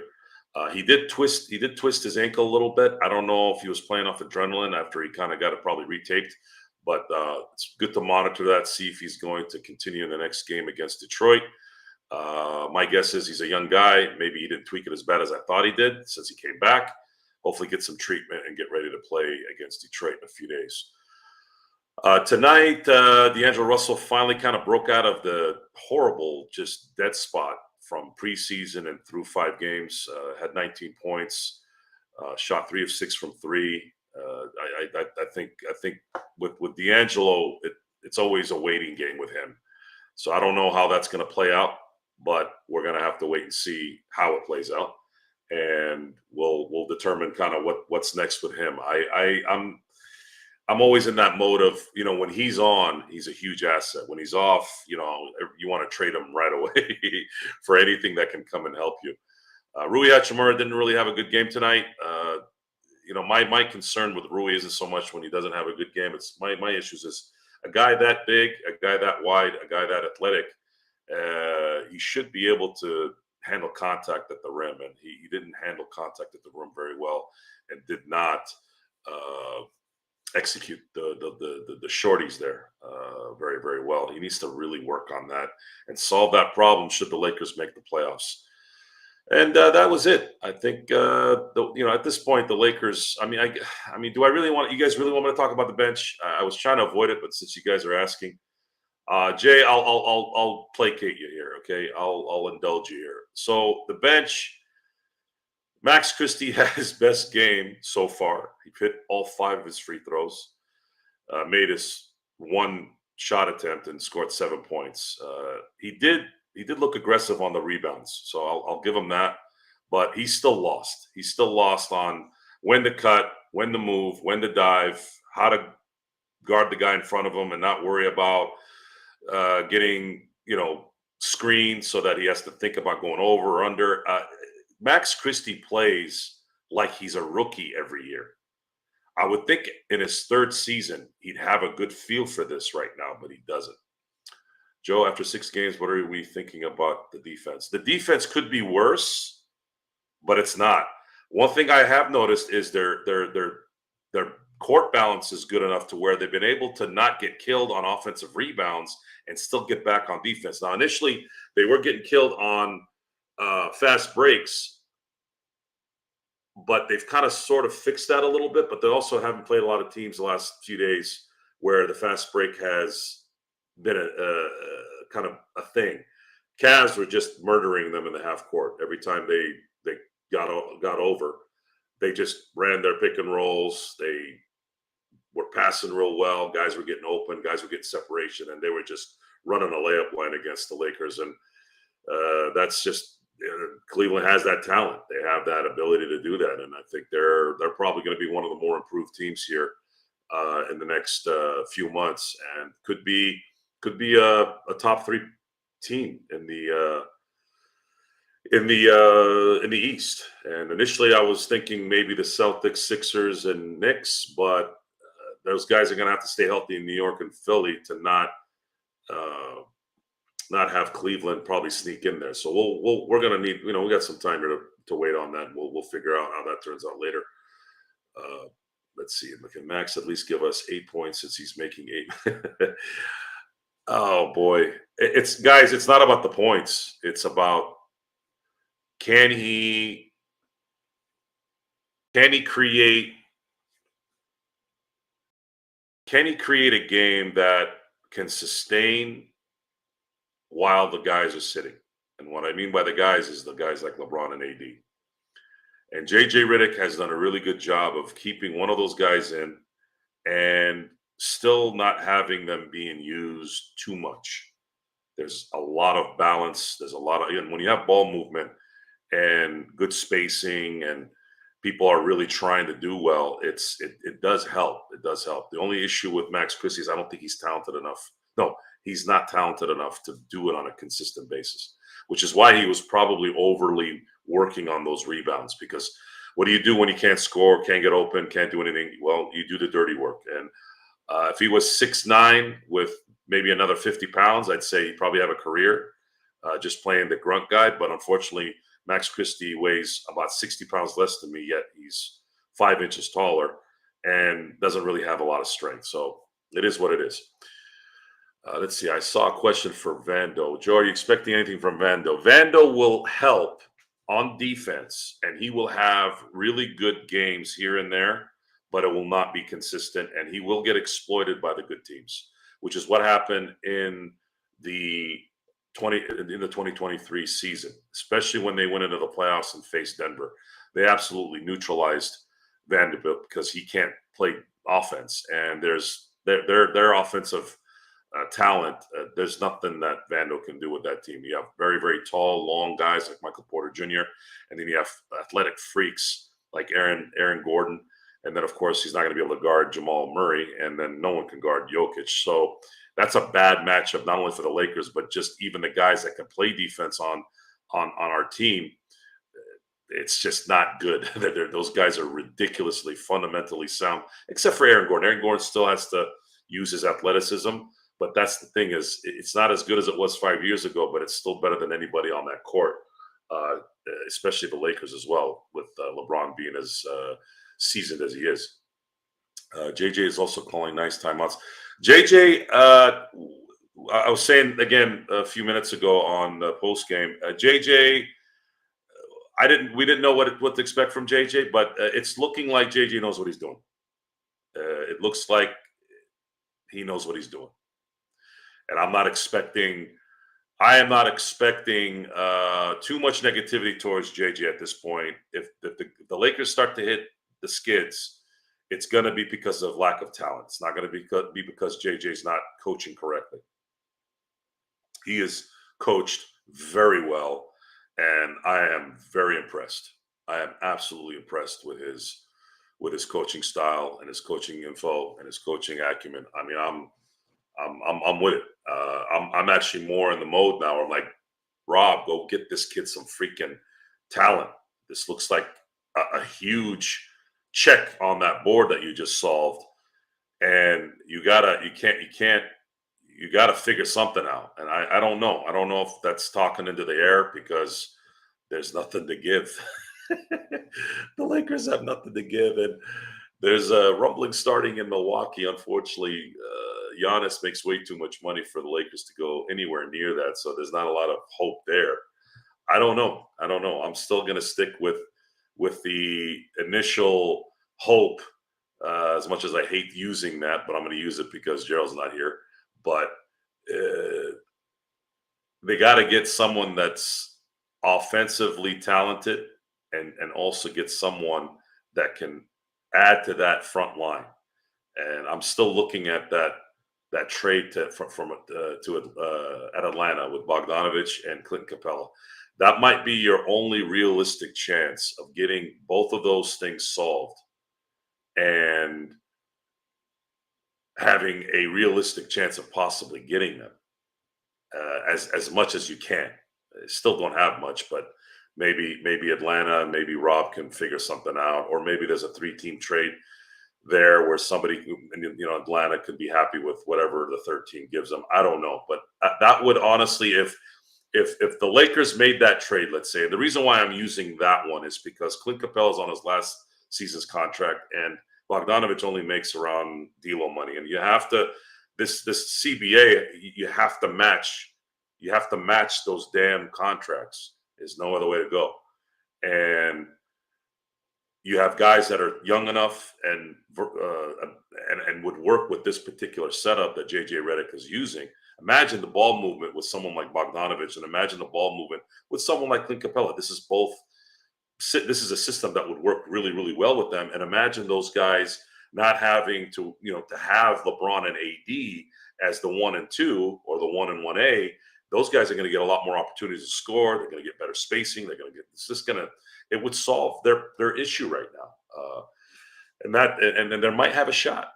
They might have a shot at that point, but that's all we can do is hope and wait here. It's probably going to take us about a month and a half for anything to start kind of going, because certain players can't get traded until December 15th. I think it's only Max Christie. I think that they have to wait till December 15th because they signed him during the summer. But that's a nice chunk that you can maybe get rid of if you can. Joe, what would be your backup option to improve the team?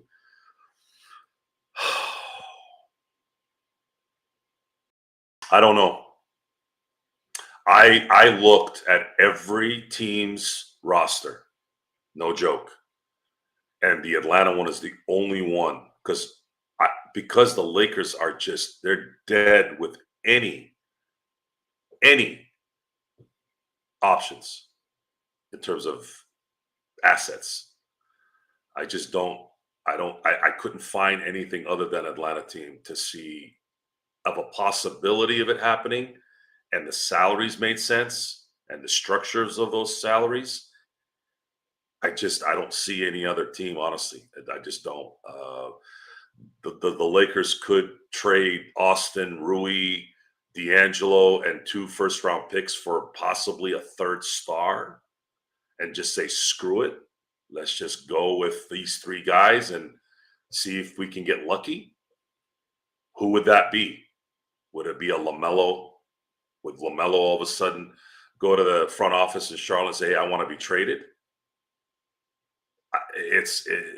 We've talked about that. That might be the only one. Who else? Would you go do that with New Orleans and get Brandon Ingram back? Probably not, because I'm trying to find a legitimate third guy, and LaMelo would be a pretty good third guy. Brandon Ingram could be a good third guy. I don't know. I don't know who else would trade. I'm obviously sticking to the teams out east because I just don't have any hope for anybody in the West helping the Lakers out. Kessler, guys, I could have talked about Kessler out the gate, but you all know who runs shit over there, okay? I'm not dropping 2 first-round picks for Kessler. I'm sorry, I'm not. That guy makes less than Max Christie. I know he's going to make more on his next contract, but I'm not dropping 2 first-round picks. I'm sorry. That's just not going to happen. And if you are going to drop a draft pick for Kessler, a first with a protected, let's say a 29 pick protected in the lottery. Otherwise, I'm not making that trade. I'm sorry. I'm not going to jeopardize the future for someone, for Kessler. I'm just not. Sean, I don't think Kuzma is going to solve our problems. Maybe a little bit on defense, but he's too streaky as a shooter.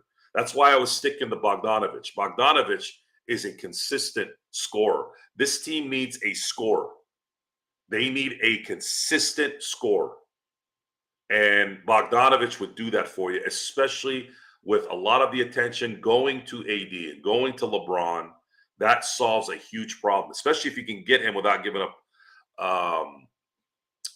Austin Reaves. I mean, if you're able to make a trade where you're trading Rui, D'Angelo, whatever package off the bench, and a few draft picks to get Clint Capella and Bogdanovich without giving up Reaves, you're setting yourself up really, really well to go after it one more time. Halliburton has been bad this season in Indy so far. Could we try? No, Ruff. I don't think Halliburton's going anywhere. I don't know if this is from Olympic fatigue. Could be, sort of, maybe focus, maybe just a bad start. I wouldn't say that Halliburton is. I think Halliburton will come back down or come back to earth. I wouldn't worry too much about that. Dennis and Clarkson could be options. Yeah, they could be. The Lakers have to get two, though. They have to get a big man, and they have to get someone like a Clarkson or a Dennis. But see, Dennis is not a scorer in a lot of ways. He's more of a ball handling guard, right? I don't know necessarily if you need that right now. It would help if you were able to just get him, like if you were to add him to this team. But I don't think they're going to be able to get. I don't think they're going to be able to get him, get Dennis Schroeder without giving something up that's going to leave a hole on the team.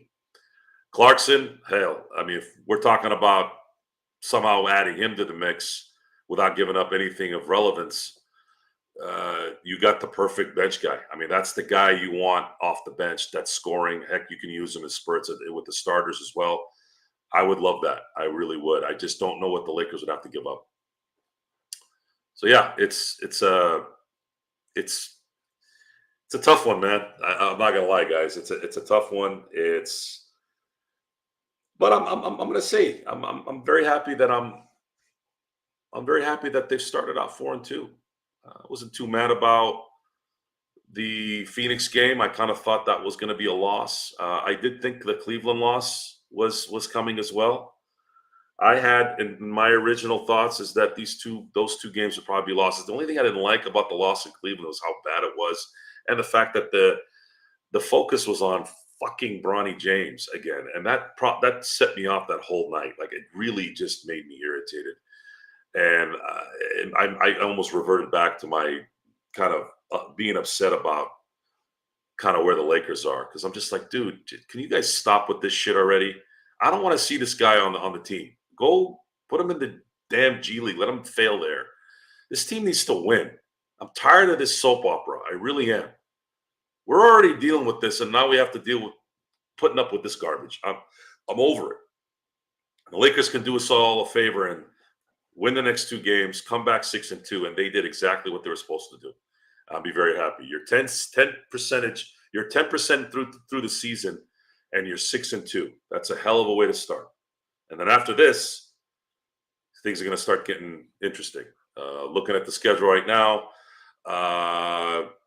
with health being an issue in a lot of these places, I think the Grizzlies have Bane on a week-to-week, so I don't think he's going to be playing of course, with the Lakers. You never know. They always show up when they play the Lakers. But right now, I guess they're reevaluating Desmond Bane, for the week due to his injury. So let's say if he's not available on the 6th when they play the Grizzlies on their last leg of the road trip, there's a possibility that's a win. I like to think that they're going to beat the Pistons. So I'm putting a W there. But the Grizzlies one right now, I got to see how that materializes. And if Bane isn't available, it's going to make it much easier for the Lakers to possibly steal that one. The next game would be against the Sixers at home, the Raptors again. So they get done with the Raptors pretty early this year, and then of course they play the Grizzlies again. So 3 straight road home games after they get back from this road trip. I'd like to see if they can get 2 out of 3 at least there. I'd say it's a very big possibility you can get all 3, especially if Philly's not healthy. But if they are, that's going to be a tough one to win. But let's say they do 2 and 3 out of that 3-game homestand. You're looking at now 8-4. I'm sorry, 8-3. 8-3. I think that's pretty good. 8-3 sounds pretty damn good. Hey Joe, the Lakers have the G-Bot on their team. Great brat of all time. Your comments on the King dragging his son along on the road trip. Yeah, this is.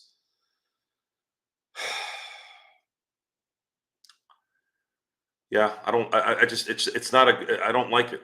I know that the coach is doing well, players are playing relatively well. I don't like it. I I want focus more on winning.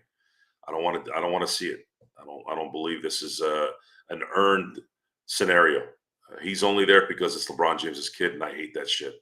I really do. This is, if it was an office job, if it was a family business situation, that's different. This is sports, man. This is he took a spot that could have gone to someone that could help us win. And the people that are delusional and talking out of their ass about how, well, you're not going to really get anybody at that pick. Well, folks, you have two guys on this team that weren't drafted and are contributors. I know Gabe Vincent isn't that big of a contributor, but he's an NBA player and he's played well in his career. Not playing well right now, but he's an NBA player. So people need to stop talking about, oh, it doesn't matter. You look like a fool. This isn't the 80s. This isn't the 90s anymore. Talent is being found. For those of you, again, who keep forgetting this, there is a player that got picked in the second round that has won 3 MVPs in the last 4 years.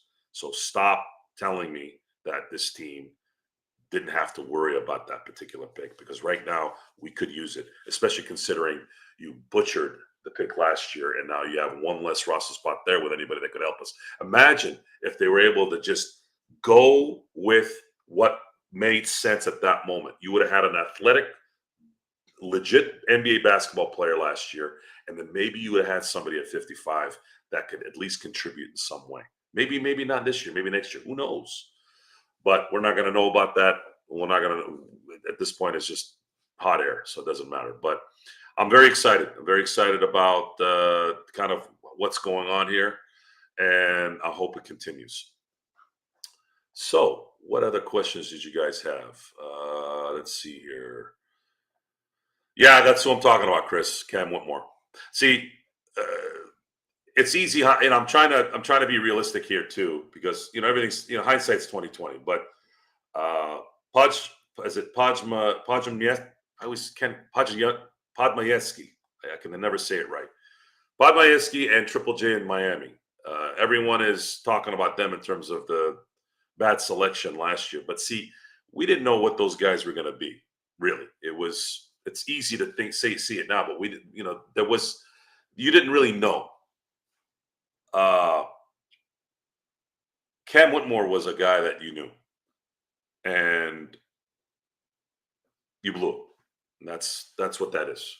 In case for those who have been here for the first time and don't know.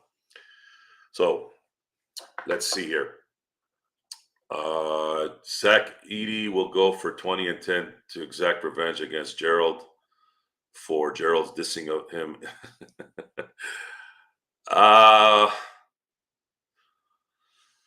Zach Edey.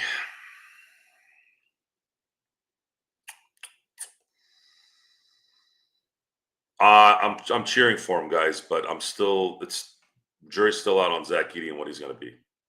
I'm not gonna go there yet. Zach Edey's game is not necessarily tailored to today's game, unless he starts to shoot and move a little bit better. And maybe he will. Maybe he'll do a Brook Lopez and do it. That, to me, was his ceiling. He could be a Brook Lopez or he could be a Jahlil Okafor. I think those are probably the two names that came up when I kept thinking about kind of what he's doing. And he's in Memphis right now, so there's not a lot of pressure in Memphis. Their offense is kind of tailored towards more his talents anyways. I know John Morant likes to go up and down, but you can get a little bit of that half-court offense with him, and defenses can draw towards Ja, obviously, and then, of course, Edey can get a lot of those bounce passes or alley-oops for dunks. I think if he's really working on his game and really being focused, it's going to be a good one for him, at least for his rookie year. The other thing is, if they start drawing him out, that's where he's got to really get better in terms of defense. These teams a good team will draw him out, and they will wear him out. When there's NBA tape of Zach Edey that every team can look at over and over again and gets used to it, he's going to have to adjust. Otherwise, he's going to get exploited all over the place. So Gerald's not wrong yet, folks. You got to let this play out a little bit. Let's see here. Incorrect, Sean. It wasn't just me, Sean. Yeah, of course. As soon as you say something to Gerald, right away he comes out with his little red flag. Why don't you just let people talk, Gerald? Let them think what they think. I thought you were the fact checker. I piss 10 times longer than Bronny's game time. Hey, Mission, you ever seen the movie Revenge of the Nerds? It was the second one, the one where they went to Miami Beach. There's a scene in there that if you guys haven't seen it, go on YouTube, put Revenge of the Nerds, ogre peeing. It is one of the funniest scenes in that 80s raunchy movie era. Ogre is in the background while all the preppy fraternity guys are talking about trying to get rid of the nerds, and he's pissing for like 5 minutes. And there's a scene where the guys like randomly start like looking at that, like this guy's still pissing, and still the scene is still going on. It's a freaking classic. Donald Gibb doesn't get enough credit. Donald Gibb was in some of my favorite movies growing up. Revenge of the Nerds. He was in Bloodsport. Absolute icon. Absolute just. And I've heard nothing but great things about him. I've had friends of mine that have met him and hung out with him. And it's kind of one of my bucket list things where I could hang out and drink beer with Ogre one day. I don't know. I hope he stays alive long enough for me to do it. But yeah, it's Bronny's time. Bronny's time needs to just go. It just needs to go. This team needs to really focus on. I wrote it down phonetically. Mission here. Let me. But I still can't say his name. Pajamieski. I guess I'm just going to call him Brandon P. Brandon P from GS. GS from, yeah, that's it. That's all I got. Sorry. What's up, Juan? How's Australia? All my Aussie friends, all the Aussie crews. I love when you guys say mate. I can hear it when you say it. I love it. Australia, Joe Soro, I don't know what it is, folks, but every Australian I've ever met, for some reason, we click. We just click. Pods. Yeah, I'm just going to call them Pods. That's a good one, Ruff. I'm going to do that. What are you shaking your head for, G? What happened now? What happened to my crew? Did no one wanted to come onto the nightcap? I was wrong once, Gerald. I lost count of the Big Ten teams, which was unforgivable, as I am an Ohio State alum, but you dissed Edie, and he's proving you wrong. Oh. What do you got to say about that, Gerald? Huh? Defend yourself. Defend yourself. Come on. Come on the show. Where are you? Do it. Stop eating and get over here. I'm just kidding. Anyways, so yeah, Lakers win 131-125 against the Raptors. LeBron James continues to own Toronto. Poor Toronto. They were pretty excited tonight. It was lively tonight. And Lakers, yeah, hey, a win's a win, folks. That's all we can ask for right now. I'm going to kind of veer towards something else here today because we all know that I've been kind of focused a lot on the Dodgers here the last few weeks, actually month. And I can't tell you guys how good it feels to it feels so good how they won and who they beat. It reminded me a lot of how the 2010 season for the Lakers went.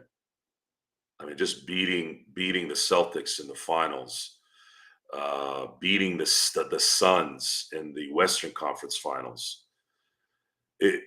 There was a lot of that kind of, even though the Lakers had beaten Phoenix. For those of you who don't know, the Celtics have beaten the Lakers in the playoffs more than any team in the NBA. They've lost. They've met in the finals. What is it? 7, 8, 9, 10. I think 10 times. Is it 10? 3, 7. Yeah. They've met in the finals 10 times, and the Celtics have 7 wins over them. The Lakers have 3. So the Dodgers, or I'll start with Phoenix. Phoenix is the second team. They've beaten the Lakers 5 times in their history. They've seemed to have had our number in the playoffs. Even when they had the best record in 1990, Pat Riley's last season, they whooped the Lakers in 5. And then they beat them in 93 when the Lakers were up 2-0 after leaving Phoenix, too. They had 2 games at home. Totally shit the bed in game 4 when they had the game. Phoenix beat them unmercifully during Kobe's down year when his team weren't championship contenders in 2006, 2007. And it was nice to see Kobe kind of really, really make him eat it in that Western Conference Finals. They won in 6, and then they went on to beat the Celtics in 7. And it just kind of put a bow on that whole experience of revenge and the fact that they beat the Celtics in the finals. And I hadn't really seen with my adulthoodness in a Lakers Celtic win. Fast forward to this the playoff run today, or this month, you had the Dodgers beat San Diego, who were their rivals, get revenge on them over 2022. The Mets, it being New York, and revenge for the Mets beating us in 2015 at home in Game 5, and then of course beating the Yankees in the World Series. That's the equivalent of the Lakers beating the Celtics in the finals, and I was very happy to see that in my lifetime as an adult. I was alive in the last one, but I wasn't obviously old enough to remember it or even have any vested interest in it. So it was a win, but it was also how they won, and it was a great time. And they had the parade today. Kudos, and I don't say this a lot about the city of LA. Kudos to the city of LA. They organized probably one of the best. From what I saw, I wasn't there, but from what I heard from people that I didn't know that were there, they organized one of the best parades that I think they could have set up, considering the circumstances right now, or with that city.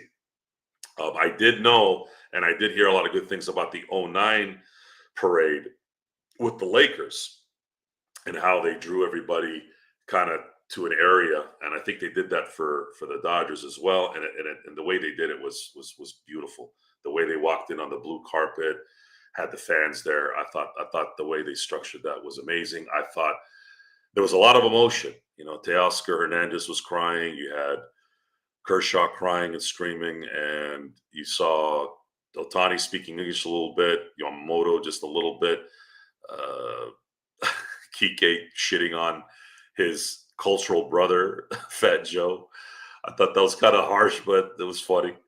But yeah, so I've been kind of back and forth, and I want to apologize for not being available as much, even though I've tried to still be available. This win was the start of something, guys. This is very, very much like the 2000 Lakers. The 2000 Lakers, even though they were stacked and they had Phil Jackson, there was a lot of talk that year was supposed to be the first kind of springboard to getting ready to win the following year. And they interviewed Phil Jackson about that and said, he said, hey, we didn't think, he thought it might take a year to get acclimated to the triangle and all that. And they ended up, running right out the gate and winning. And they ended up winning the title, obviously. And they did struggle, but they ended up winning much similar to like the Dodgers. They were the best record, just like the Lakers in 2000. But the issues were their pitching staff absolutely disintegrated towards the end of the year, and they had no clear-cut one, and in a lot of ways, not even a 2. Buehler he was struggling in the regular season, and Yamamoto had only played really half a season. Jack Flattery he wasn't even there half the year. He wasn't even there more than half the year. So, and he's good for 1 out of every 2, so he's good 50% of the time. But Dave Roberts, who was much maligned, and I'm still trying to be very clear on it with everyone. And I said, guys, I'm not just jumping on the bandwagon because he's winning right now. I go, he had made some bad decisions in the past, but what he did this year was he finally seemed to listen, whether it's to himself, whether there was issues with articles coming out in August saying he might not make it through if they don't win it. I don't know what it was. Kind of suspicious, though, that it came out the way it did. I think somebody leaked it. But he had, and I'm not exaggerating when I say this, I've seen a lot of baseball in my time, guys. He absolutely had probably the greatest management of everything on this team, on a team for a playoff run that I've ever seen. I'm putting this in the category of Greg Popovich in 2014. That's still the best season I've ever seen a coach have in my time. And you can't deny it. And the reason why, there's a lot of reasons, but the main reason why is he finally got out of that analytical rut that he allowed himself to stay in. And maybe he talked to Friedman and said, hey, man, you got to let me make a couple calls here on my own. And when he did, there were a lot of instances during this run where I said he changed. He changed. He let Buehler in to face one more batter. He did it again 2 nights ago when he let Blake finish it off. The sacrifice bunts that moved guys in during that San Diego series and ended up getting runs. Folks, analytics don't want you to ever bunt. They don't want you to take any outs. But, man, when it comes to winning baseball, you got to do anything and everything you can, and the sheet won't always help you. So I want to tip my hat for Doc. He's Doc again, and I am going to support him the rest of the way. Never going to have a bad word to say about him. I'll criticize him if I think he makes a bad call, but it won't be in jest. It won't be in a situation where I'm like, he doesn't know what he's doing. Hey, he made a bad call. He screwed up. It is what it is. And yeah, so that's my Dodger button for the night. Sorry, folks. I wanted to throw that out there. I know some of you follow me on that, but I'll get back to the Lakers here. I'm going to talk about this next couple games. And if you guys have any questions, please feel free to ask. I feel very confident that they're going to win in Detroit. I don't know about that Memphis game. I think that Memphis game is going to be something that might be a pretty close game. We talked about at the tail end of the post-game show that probably the best thing that J.J. Redick has done, besides the obvious, is that his ability to continue to do what he's doing and not having LeBron James play too much stress ball. I'd say that in itself wins Coach of the Year. LeBron does not look like he's putting out a lot of energy in these games, and he's still playing very well. And it makes sense, doesn't it? I think it makes sense. The fact that he had 10 assists with no turnovers. A lot of times turnovers are fatigue driven. There's this element of chance where you want to make a pass and you need to thread it. Kind of like Brett Favre back in the day. He always believed he could thread it. But LeBron does that. But if he doesn't do that, then my drink's right here, bud. Oh, I'm sorry. I've been talking. Usually when I'm talking like this, I don't get a chance to. I usually have Gerald with me or someone, and I can kind of, while he's talking, I can have a drink. But I usually don't like to be rude and drink while I'm talking. Usually I try to keep it at a minimum. But yeah, the fatigue plays a big factor in those turnovers, because when you're fatigued, you want to get things done quicker typically because you're tired. So that's why when you're tired, you're more apt to shoot versus try to put energy towards going to the basket or posting somebody up. But tonight's game showed you. I'm drinking rum and Coke, Jeremy. Rum and Pepsi, technically. So you had LeBron be extremely efficient. As I don't remember him having a double-digit assist game with no turnovers. I'm sure there have been ones, but I don't remember. I don't remember seeing it. So that's great. He's scoring 20 points, dishing 10 assists with no turnovers, and your team wins. And yeah, he's playing 34, 35 minutes, but it's not a hard 34, 35. So JJ Redick right now is continuing to just keep going up and up. And if after 30 games, they're sitting at 20-10, 18-12, let's say, I'm going to say that there's the Lakers may have their coach. And that has been a while. That has been a while, man. That has been a while where I could say they've had their coach. Now, I thought Frank Vogel was going to be the coach for a while, but I knew it wouldn't be probably more than 5 years at most. It didn't work out at 3. I thought 5 for sure because they were going to have this run with AD and LeBron. But I thought it would cap at 5. I mean, if Phil Jackson capped at 5 in both his stints, it's, Frank Vogel's not going to play coach more than 5. He's going to coach for this little run, and then they'll go find somebody else. However, JJ Redick is 40 years old, and if he's going to coach this well, I absolutely highly recommend that you keep this guy for the next 10 to 15 years, and you start setting the next group up when LeBron retires, so that we don't have to ever deal with this coaching issue. I'm really, really hoping for that. I really am, because I actually got a little inkling I got a little bit of a thought process where I hope he doesn't coach so well that if the Lakers don't take care of him, if they treat him like crap, like they've done so many other coaches, that he might leave, and there'll be a team out there that's a coach away. That's something that you have to kind of consider too. It could be scary, but we won't worry about that right now. I'm hoping that things go well this year so we can, enjoy the process. So let's see here. Where are we? AD and LeBron had great synergy tonight. A bunch of LeBron's assists were AD's buckets. Yeah, and that's how it should be, Sean. Was Bronny on the bench for this game, Joe? He was until the last 7 seconds of the game. Mission, yeah, 27-3 would work. If that happens, it's likely that I don't even know what that would. Winning the next going 23-1. Come on, I'd love it. Believe me, I'd love it, but not likely. LeBron, the coach killer. Yeah, I got a lot of flack for that from Sean Harder specifically. He knocked me on a stat that I screwed up on, and I admit it. He's only played for 10 coaches instead of an 11.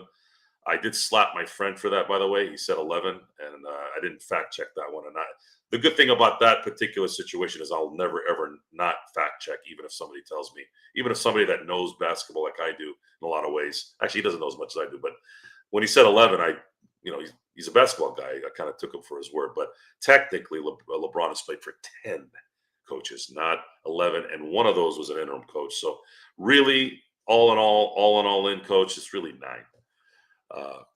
LeBron is the Michael Myers of coaches.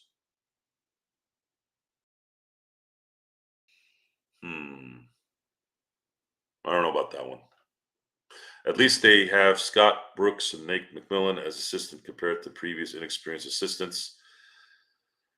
You guys know I don't really care much about assistants, but let's give Brooks and McMillan a pat on the back, man. Looks like maybe they're ushering in JJ really well. Good for them. Joe, by the way, I picked up Bloody Mary mix after work. Should I add? Oh, yes. Add ice. And I mean add ice. If you can get crushed ice, because a lot of times when you're drinking the blocks, the rocks, sorry, not the blocks.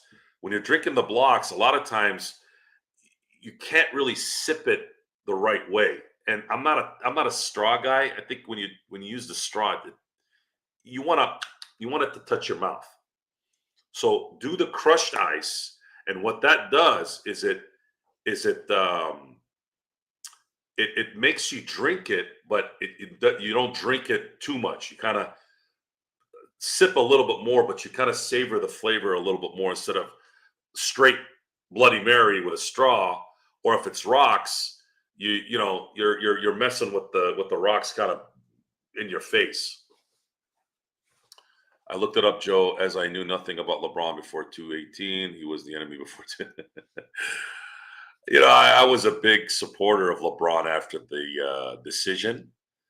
And and what I mean by supporter is I didn't understand. I still don't understand why the hell random people hated him so much for that.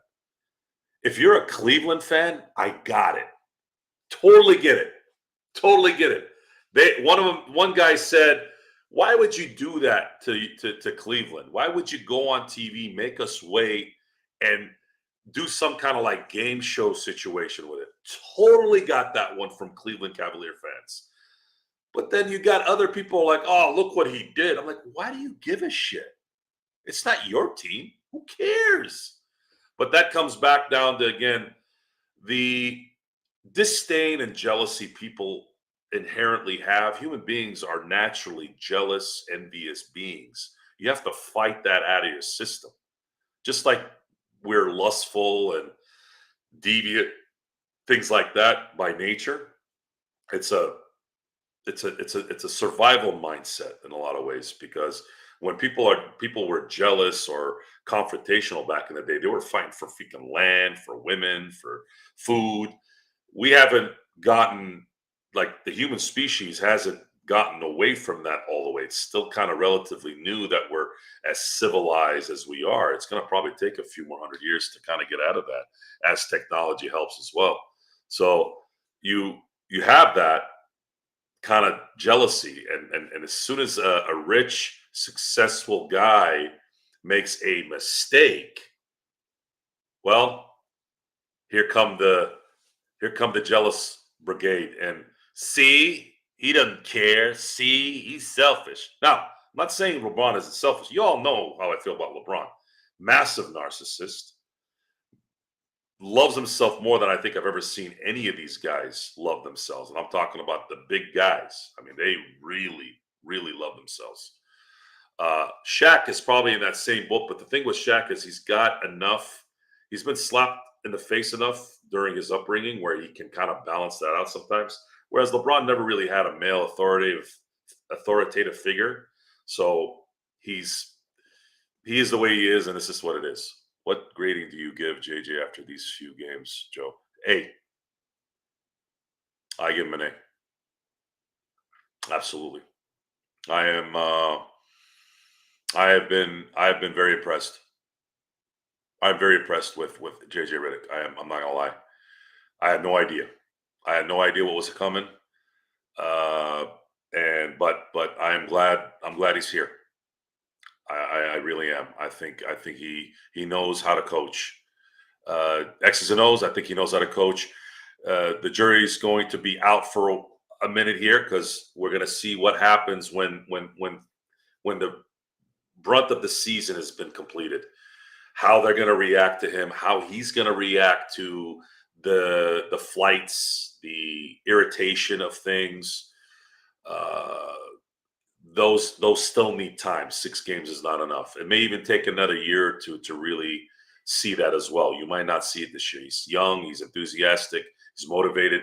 Whether they win or not, I don't think that'll play into there typically. I think he has enough energy and enough moxie to deal with that.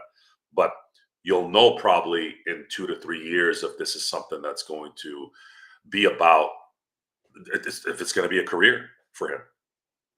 I really, really believe that. I'm not drinking the JJ Kool-Aid. Folks, I'm in the results business. You all know that. You all know that. Too hype. I don't know. I haven't seen you here before, so I'll give you a little bit of a heads up. I'm in the results business, okay? If I predicted something wrong, and I'm gonna come to the table and say, "Yep, here's my hand. Smack it with the hammer." Have I been wrong on JJ Redick? No, because I had no idea about him. Where I can be wrong is this team not playing well, because I predicted that they're going to be a disaster. And right now, they're not looking like a disaster, at least not right now. So and I'm wanting to be wrong. Believe me, I want to be wrong. I am a Laker fan, folks. I want the Lakers win every game. But no activity during the draft. Focus was not on getting players. They were focused on something else. You all know what that is. And then no activity in terms of bringing any kind of talent to this team, despite the issues with the resource. Well, I don't understand, folks. Why is it that guys like Sam Presti seem to find guys like Alex Caruso? Oh, well, he had Giddey to throw that way. Well, I get that, but you've got something that figure it out. And then you had Boston last year getting Drew Holiday, which was a Rasheed Wallace acquisition like the Detroit Pistons in 04. If the 04 Pistons don't get Rasheed Wallace, they don't win the championship.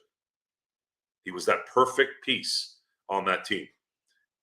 Drew Holiday was the same guy. And this is with the Celtics continuing to compete. And he found that one thing, even with all of those salaries and all that max contract stuff, still was able to make something work. So I'm expecting Rob Pelinka to figure something out. That's how it's supposed to be. You have to. You have LeBron and AD on this team. Got to take advantage of it. And right now, AD is playing like the MVP. The MVP. It's him, Donovan Mitchell, and Jason Tatum. Right now, it's those three right now out of the gate that are balling. You got to take advantage of this, folks. This is what AD is going to be all year. You can't let this go. That means he's got to get talent here to make a run. Joe, how do we look as a team in comparison to last year's team? I know same team pretty much, but maybe different attitude. Absolutely. Different attitude. They're moving. They're the rebounding has been night and day. They're not getting killed on those offensive rebounds. Their one little hiccup against Cleveland was it was Swiss cheese defense. But Cleveland is a bad matchup. It's a bad matchup for the Lakers, man. It's a really bad matchup. If they're not on, if like LeBron and AD aren't doing their thing, Cleveland is a bad matchup because they have young players. They have young players that are really, really good and guys that can control the tempo, can move, can get to the basket. They're big, they're long, they don't miss at the rim. And those type of things against guys like Rui, who does, D'Angelo sometimes is in bad positions. Yeah, you got Garland, you got Donovan Mitchell on the backcourt. You're paying those guys $70 million combined. That's a pretty damn good backcourt. And then you got Jared Allen and Mobley, who, they're gonna run pretty well against this team if AD and LeBron aren't really, really like taking over. So, but other than that game, I think they've played very competitive ball, and they could have been 5-1 right now if they had a couple things go their way against Phoenix, and they got kind of screwed by the refs in that game too. That was a kind of a shitty game towards the end. What if we had hired Kenny Atkinson instead? I don't know. I really don't know. I think Kenny's a good coach, but maybe Kenny wouldn't click with LeBron. JJ Redick, I think, ultimately was hired because I think maybe the Lakers said, well, let's get a coach that's got some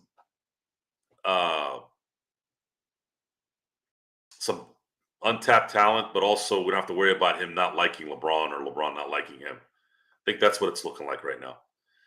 Mission, anyone want a match? Thanks, Mitch. Appreciate it, man. Thank you for the super chat. We appreciate it, guys. Again, it's not a lot, but it's enough to where we can start doing some things here.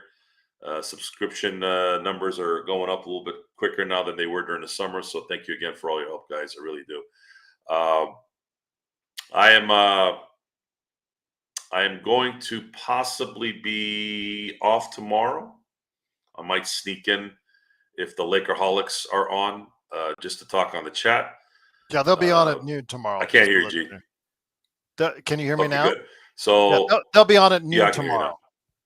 They'll be on good, 12 so p.m. we have a game on Sunday, and we'll obviously have the nightcap and the post game there. But I want to thank everyone for being here on the nightcap. Again, I'm sorry if I wasn't showing you my drink. Again, when I'm by myself, I'm trying to not be doing this while I'm talking. I'd like to give as much information out as possible. It's been a lot going on. And I actually felt yesterday after everything had finished that I felt like I was neglecting my Laker people. But a lot of you all have been kind of going back and forth too with me and Empire Jeff on the Dodger channels. And for those of you who've been wanting some more Dodger knowledge. Again, anytime you guys want, my social medias, but I will repeat them again.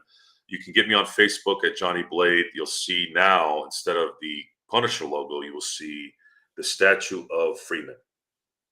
And if you look at it, you'll know what it is. It's the Statue of Freedom. Freedom. Technically, Statue of Liberty, but you know what I mean. Statue of Freeman, which still has a nice ring to it, doesn't it? Yes. Yeah. Now, that's not a disrespect. It's not a disrespect. I love New York. Love New York. Love it. My family loves it. We love New York. And my quote there is, thank you, New York, for an amazing run. Because not only did we beat the Yankees in the World Series, we also met the Mets.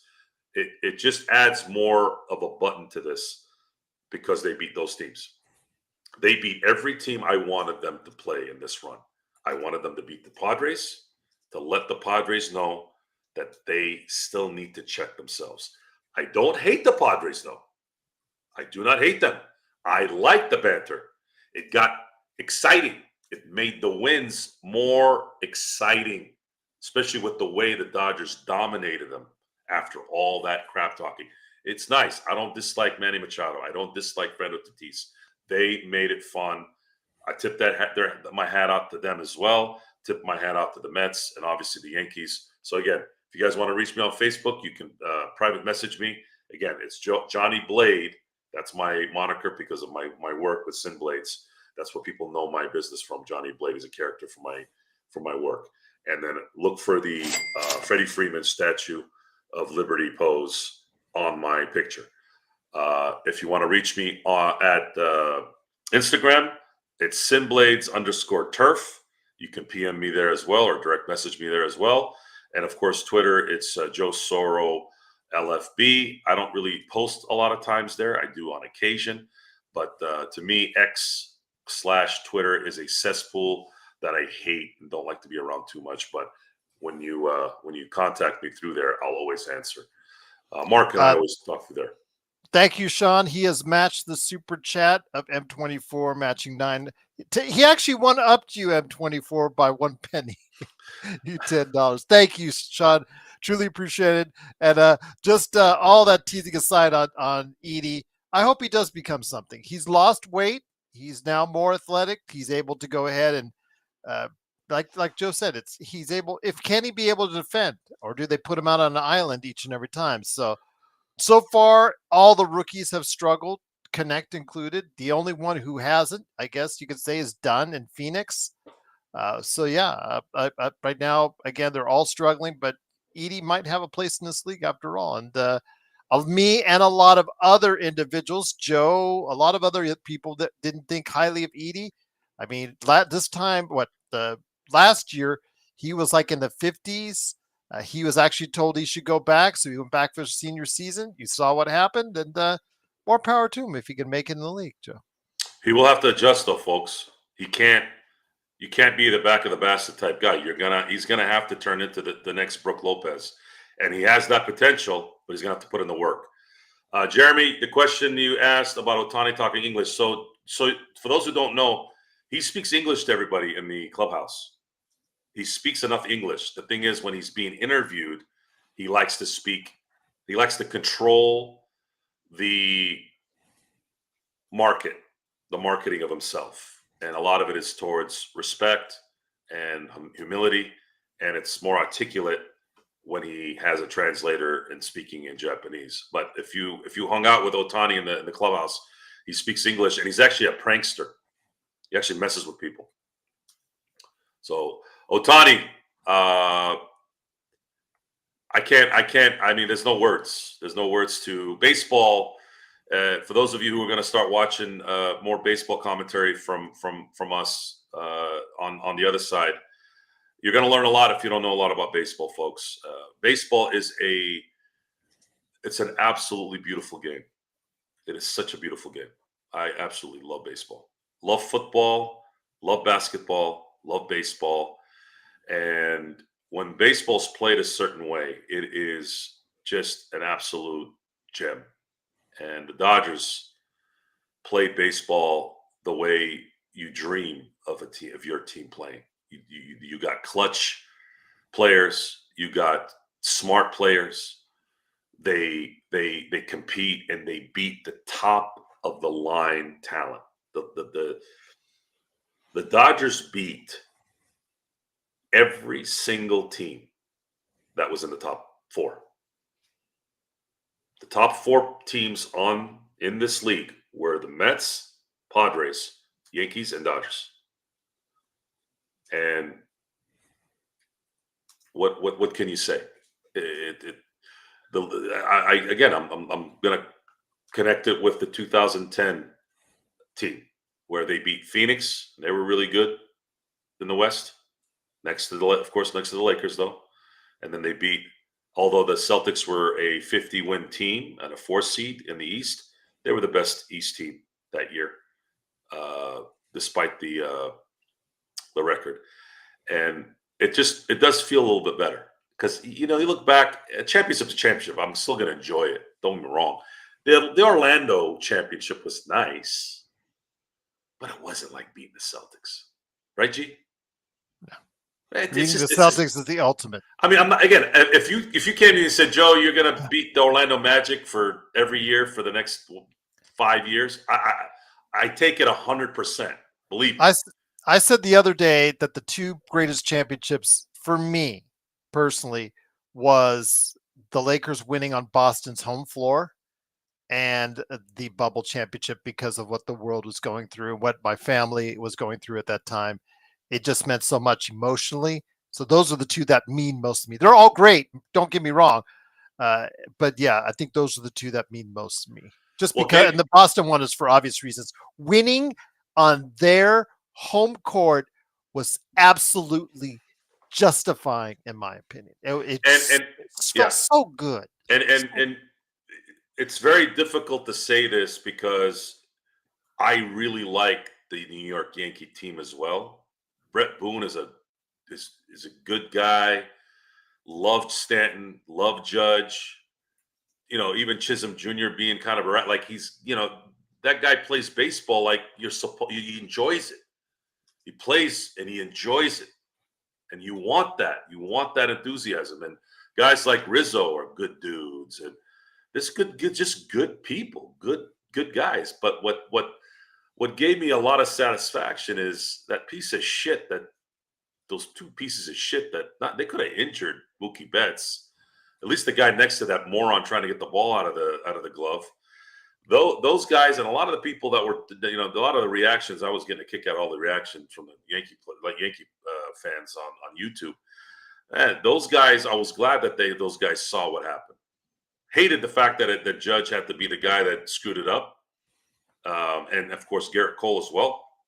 But those guys the fans deserve to see this kind of loss because they got so happy. They got so proud all of a sudden. Oh, we should have won game 1 if we had just played better. Oh, no shit. Really? That's they actually said that. We're talking to that John Boy guy. I've always heard the word John Boy, and then I ended up finally seeing who this guy was. And he said it right in front of his friend. Apparently, he's a famous guy with him. He goes, we should have won those 2 games if the Yankees had just fielded better. Well, that's baseball, you idiot. What does that even mean? So if, whens, shoulds don't mean anything. In the end, especially when you factor in the Yankees were abysmal all year defensively because all they thought about this is on them. All they thought about is hitting bombs and scaring people. Oh, we got Mike, you got Judge. We got Mike Stanton, Giancarlo Stanton. We got the Beasts. We got the Twin Towers, whatever. Hey, folks, you could do that probably with Cleveland and Kansas City, but you wouldn't have been able to do that versus the Mets, San Diego, and definitely not the freaking Dodgers. I would even say that I'm pretty comfortable in saying that if the Dodgers didn't make it to the World Series, I don't think the Mets would have lost to the Yankees, and I don't think the San Diego Padres would have lost to the Yankees. I think the Yankees were bound to lose this World Series. So for those of you who are Yankee fans, you spring training, you better start running those ground balls and those catches, and you better freaking do that stuff until your hands and eyes bleed. because that's what costs you a chance of winning a championship. But anyways, I want to thank everyone for being here again. Gerald, thanks for chiming in here at the end. I'll be back. I'll be back on Sunday to for some post game and obviously playback, and then doing a nightcap. And if you have any questions, you guys all know how to get me. Until then, well, I should say until next time. I'll see you next time.